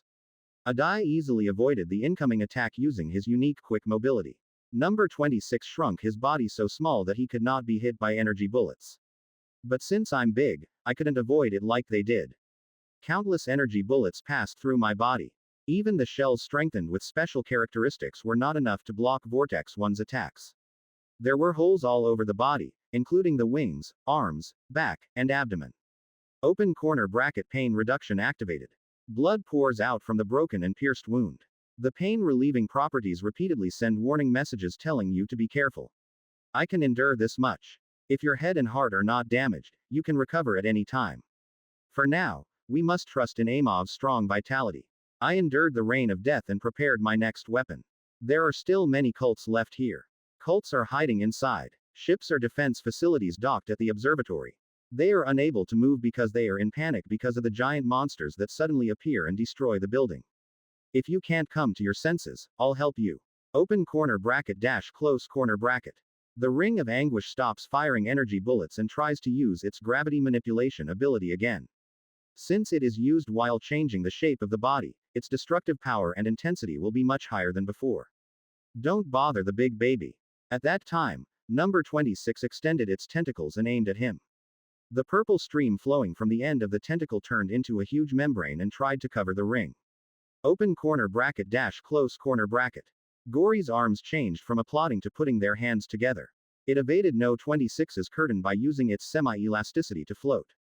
In the meantime, I used the powerful mind control talent, Messenger of Chaos. When the trait was activated, an invisible psychic wave erupted from my body. The Herald of Chaos can distort the cognitive abilities of all intelligent beings within a maximum radius of 500 meters. It would be difficult to control the opponent if they were a cult that was skilled at using psychic power, but now they were in a state of fear and had lost their reason. Now, we can easily drive them into a state of recklessness bordering on insanity. As I expected, some of the anchored ships moved. The only thought in their minds would be to kill the devil right away. The ship batteries of the ships that took off immediately burst into flames. The target, of course, is the Ring of Agony, a giant monster floating in the air. As several ships came forward and attacked, other ships began to gain courage and join in. Defensive batteries installed inside the surveillance office also supported the ships. Open corner bracket dash close corner bracket. When even the ships that were standing still as if dead attacked him, the enemy began a defense and counterattack. Psychic heat rays fired from the ships bounced off the guy's body. Some crashed into other ships and some crashed into the walls inside the surveillance office. While he was paying attention to the ship, I lowered myself and crawled behind him. Is this enough?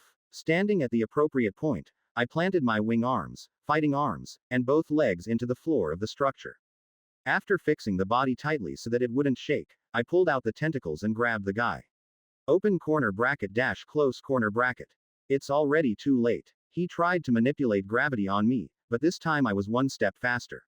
I gave strength to the limbs embedded in the surveillance office and at the same time pulled the tentacles. A monster 1.5 times bigger than me is pulled towards me helplessly.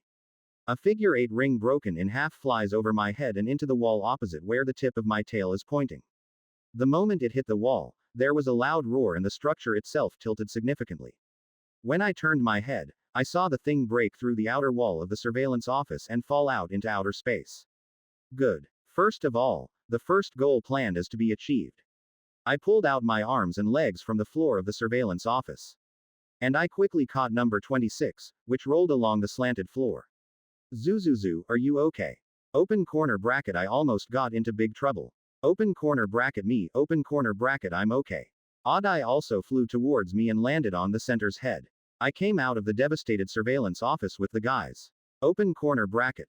Dash close corner bracket. The guy is very angry and prepares to fire energy bullets at us.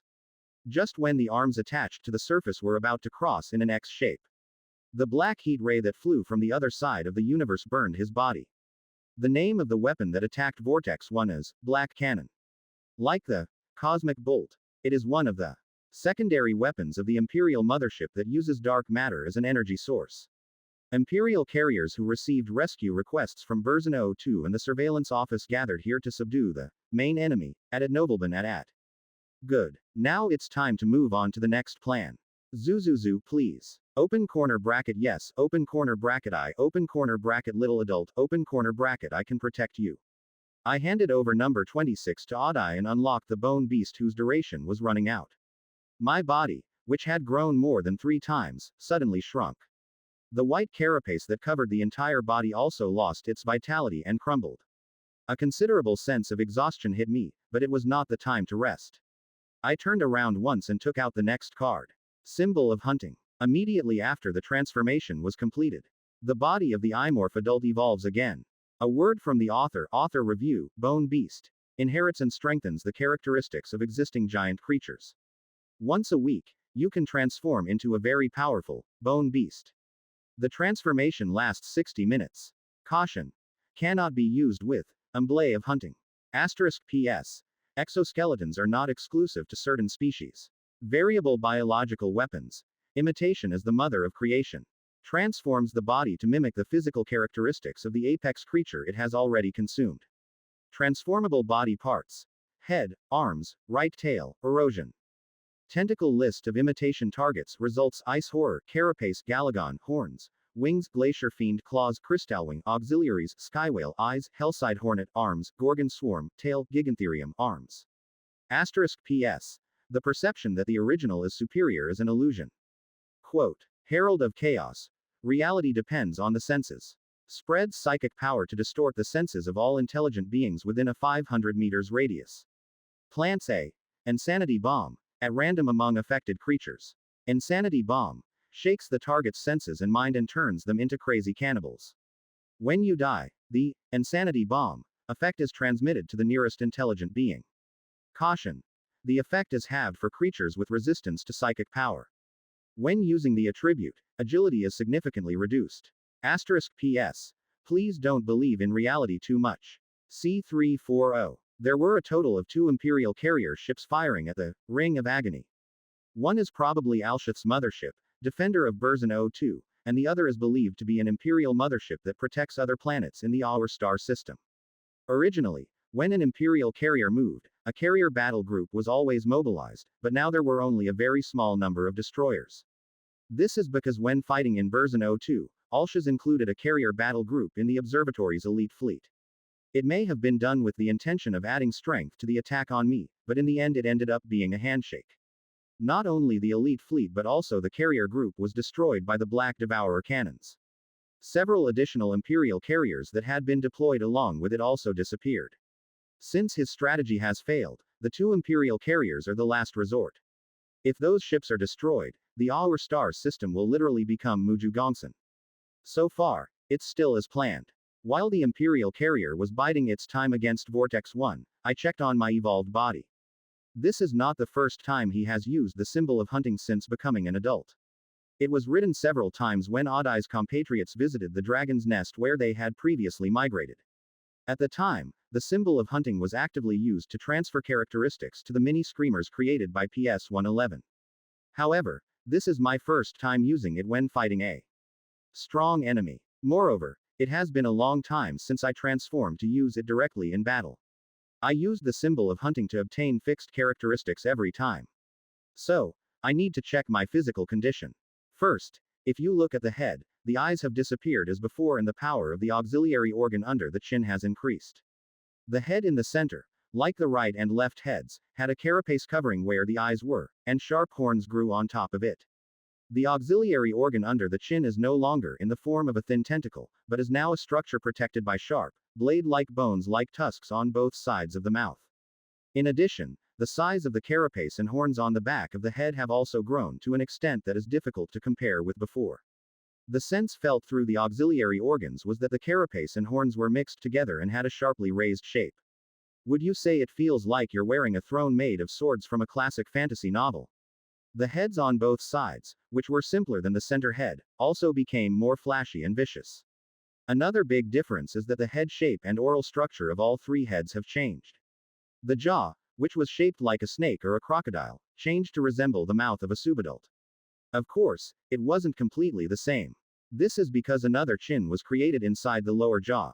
Open corner bracket gur. When the mouth was opened, the second jaw, the pharyngeal jaw, located between the jaw and throat, protruded. As the Reaper's jaw trait was acquired, the new tentacle-shaped tongue was replaced with a jaw. Would you say that not only the motif was copied, but the appearance also got closer to a true XXXX? It's closer to a moray eel than an X1, though. Next, if you look at the body, it has become larger overall, just like the head. My body length without any strengthening effect is only 60 meters, but now it easily exceeds 100 meters. I guess it's probably around 120 meters. Aside from the growing body and disappearing eyes, there is still one more trademark of hunting. Bone sickle arms that form right on the back. Previously, in humans, bone sickle arms appeared near the wing bones. Thanks to this, it was easy to attack when biting the enemy in the mouth or during a power struggle. But is it because the body structure changes as it becomes an adult? The part where the bone sickle arm appears has changed. Bone scythe arms protruded from near the waist, below the fighting arms, rather than from the back. The length also became very long, almost similar to normal wing arms. The reason why I said it was a normal wing arm is because the wings became bigger as it became a symbol of hunting. Wings so gigantic that I thought they were part of my body were shaking on the Black Sea. A bright red wave pattern stood out on the inner membrane of the wing, reminiscent of a constellation shining in the night sky. As his head, arms, and the rest of his body became bigger overall, his muscles also increased tremendously. Even though the length increased by about twice its normal size, the body itself became so thick thanks to the muscles that there was no significant difference in proportions. No, it actually felt like I had gained weight. As muscle mass increased explosively, weight also increased significantly. If you were inside the surveillance office building, the floor would have collapsed just by standing still. Overflowing power. I like it. Since we had been fighting non-stop since Burzin 02, a lot of our stamina was used up. In addition, the injuries sustained while attempting to activate the Tylantroid and the energy consumed by the Black Devourer cannon have not yet fully recovered. However, as my body was temporarily upgraded through the symbol of hunting, I felt as if some of my lost strength had returned. Open corner bracket big adult, open corner bracket horns, open corner bracket a lot, open corner bracket very, open corner bracket big, open corner bracket as expected, open corner bracket cool close corner bracket. Big babies are cute. This was the first time they saw the two transform from an adult to a symbol of hunting. In the dragon's lair, Oddeye was busy performing his role as leader, and number 26 was busy taking care of Galagon hatchling.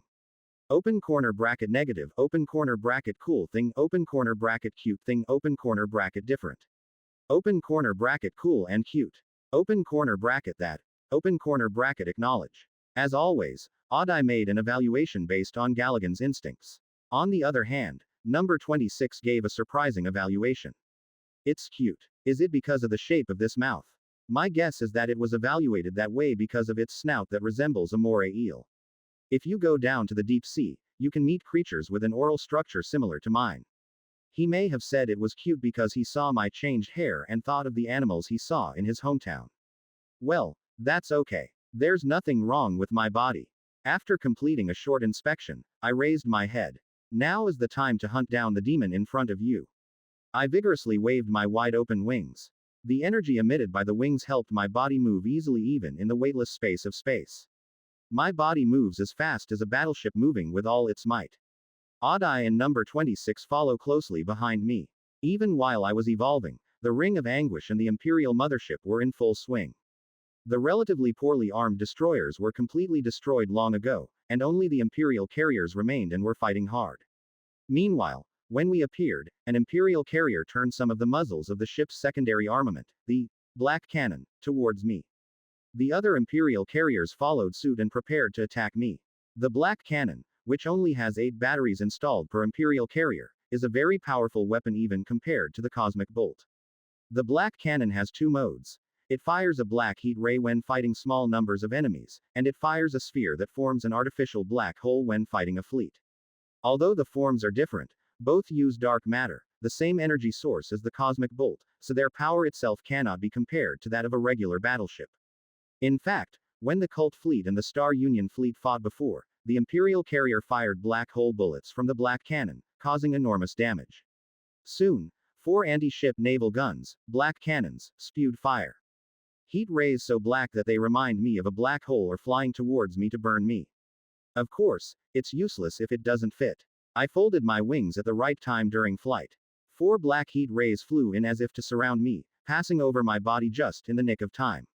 Oddeye, who was following behind, also freely changed his trajectory and skillfully avoided the heat rays. Meanwhile, the other black cannons were pouring fire on the Ring of Anguish. Open corner bracket dash close corner bracket. Arms burning with heat rays clap silently. Its firepower is more than twice as strong when it is twisted into an 8 shape than when it is in a regular ring shape. This is the same even now that only half of the original body has been summoned. As the power to manipulate gravity is unleashed, outer space flutters like paper swaying in the wind. The power that distorts the physical laws of reality spreads and reaches Burzin 02's defender.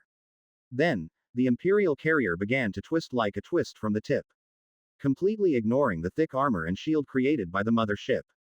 The other Imperial carriers saw this and stopped shooting at me, focusing all their black cannons on Vortex 1. Cracks appeared on the outer wall of the ship, which was as smooth as a cut diamond, and the corners opened. The battery that came out of it fired black spheres, black hole bullets. Open corner bracket dash close corner bracket. The ring of agony applauds again. Then the black sphere stopped in the middle of space, as if blocked by an invisible wall. The space around the sphere was distorted and all the light was sucked in. Why are you shooting a black hole bullet at Vortex 1, who can manipulate gravity? It was an unwise decision. Black hole bullets that create small black holes are impossible to identify as enemies. The unknown Imperial carrier who set out to rescue his comrades was caught up in the weapon he fired. The huge ship shrank rapidly and soon disappeared into the abyss of space. Meanwhile, I approached the ring of agony and slashed at its body with my fighting arm and bone scythe arm. Its body size is smaller than when it became a bone beast, but its strength has become stronger. A bone scythe as cold as starlight in space tore apart the arms that covered the ring. And it bit the creature mercilessly with its 3 double-chinned heads. Flesh created by fusing organic matter and energy seeps into my body. Imorph's excellent digestive system absorbed Vortex 1's body and converted it into nutrients. He also realized that I was stronger than before and immediately began to respond. As the arms on the surface crossed in an X shape, numerous energy bullets hit my body. It's an energy bullet. The damage would have been less if they had created a counter-resilience and pushed me away. He chose the wrong option. My body quickly became tattered after being hit by the rain of death at close range, but my strength actually grew stronger. Additionally, body size. My head and arms, which I had inserted into his body, grew rapidly due to the Tyrantroid effect. From his perspective, it would be no different from stuffing dozens of hemostasis sponges into the wound. This pain must have been on a completely different level, so he stopped moving for a moment. I shook the heads embedded in Gory's body and pierced the enemy's body. There's work to be done while he can't move. Where is the core? Vortex 1, a being that transcends ordinary living things, has no limbs or even digestive organs such as intestines. However, there are conceptual organs such as the heart and brain that are necessary for maintaining and operating the body. It is an organ called a visual core, and if it is destroyed, the summoned Vortex 1 dies. If a morph wants to steal Vortex 1's genetic essence, he must feast on this avital core. Open corner bracket dash close corner bracket. It must have realized that I was eating its meat and searching for its core, so it reacted immediately. My arms joined together, and an overwhelming rebound force occurred, attacking my body. My body was thrown backwards, but I wasn't pushed back as helplessly as before. Now my arms and heads are stuck in its body, acting as anchors. It may have been on the surface of the body, but it was able to withstand it because the semi-elastic force did not apply to the inside. Pain reduction activated. Pain reduction activated. Of course, it can only withstand it, but it does not cancel out the shock caused by the semi-elasticity. The wounds inflicted by the energy bullet were wide open, and the thick carapace was completely broken. After the carapace was broken, it was time for the muscles and bones. Due to the semi-elastic force created by Vortex 1, exposed muscles were torn and bones were broken. The fountain of blood spurting from my body filled the weightless space. Strong. Even though it is simply a self-protection ability, it has tremendous power. If the ability to manipulate gravity is revealed here, even I won't be safe. It's about time. He must have been thinking the same thing as me, so he put his hands together to clap. At that moment, the guy's body shook slightly. The defenders of Burzin 02, who were not completely destroyed, attacked it. Open corner bracket. Dash close corner bracket. The guy's arms crossed in the shape of an X rather than applauding. The intention is probably to clean up the relatively less troublesome enemy, the Imperial mothership, first and then kill me. After the arms changed position, I felt a strong but short wave. After that, the movement of the Imperial carrier was no longer felt. Open corner bracket dash close corner bracket. The guy who sank the Imperial carrier with an energy bomb is trying to change his stance. The moment those countless palms touch each other, my body will be completely crushed. But it's not just me and the Imperial mothership here. The guy's body suddenly trembles. This is because a die, carrying number 26 on his back, flew in and pierced him. The arms moved to destroy the pesky enemy that clings to them. Is that really possible? Number 26, who creates a shield that blocks anything, and Adai, who can protect himself with red armor. No matter how Vortex 1 it is impossible to kill them both easily. And my auxiliary organs finally detected something foreign. A large clump of organic matter measuring 10 meters is nearby. Avial core. After confirming the location of the core, I pulled out the erosion tentacles from its back. Then, the surface of the ring where the core was torn off with tentacles. Open corner bracket. Dash close corner bracket. Realizing that core was discovered, the guy took a new stance.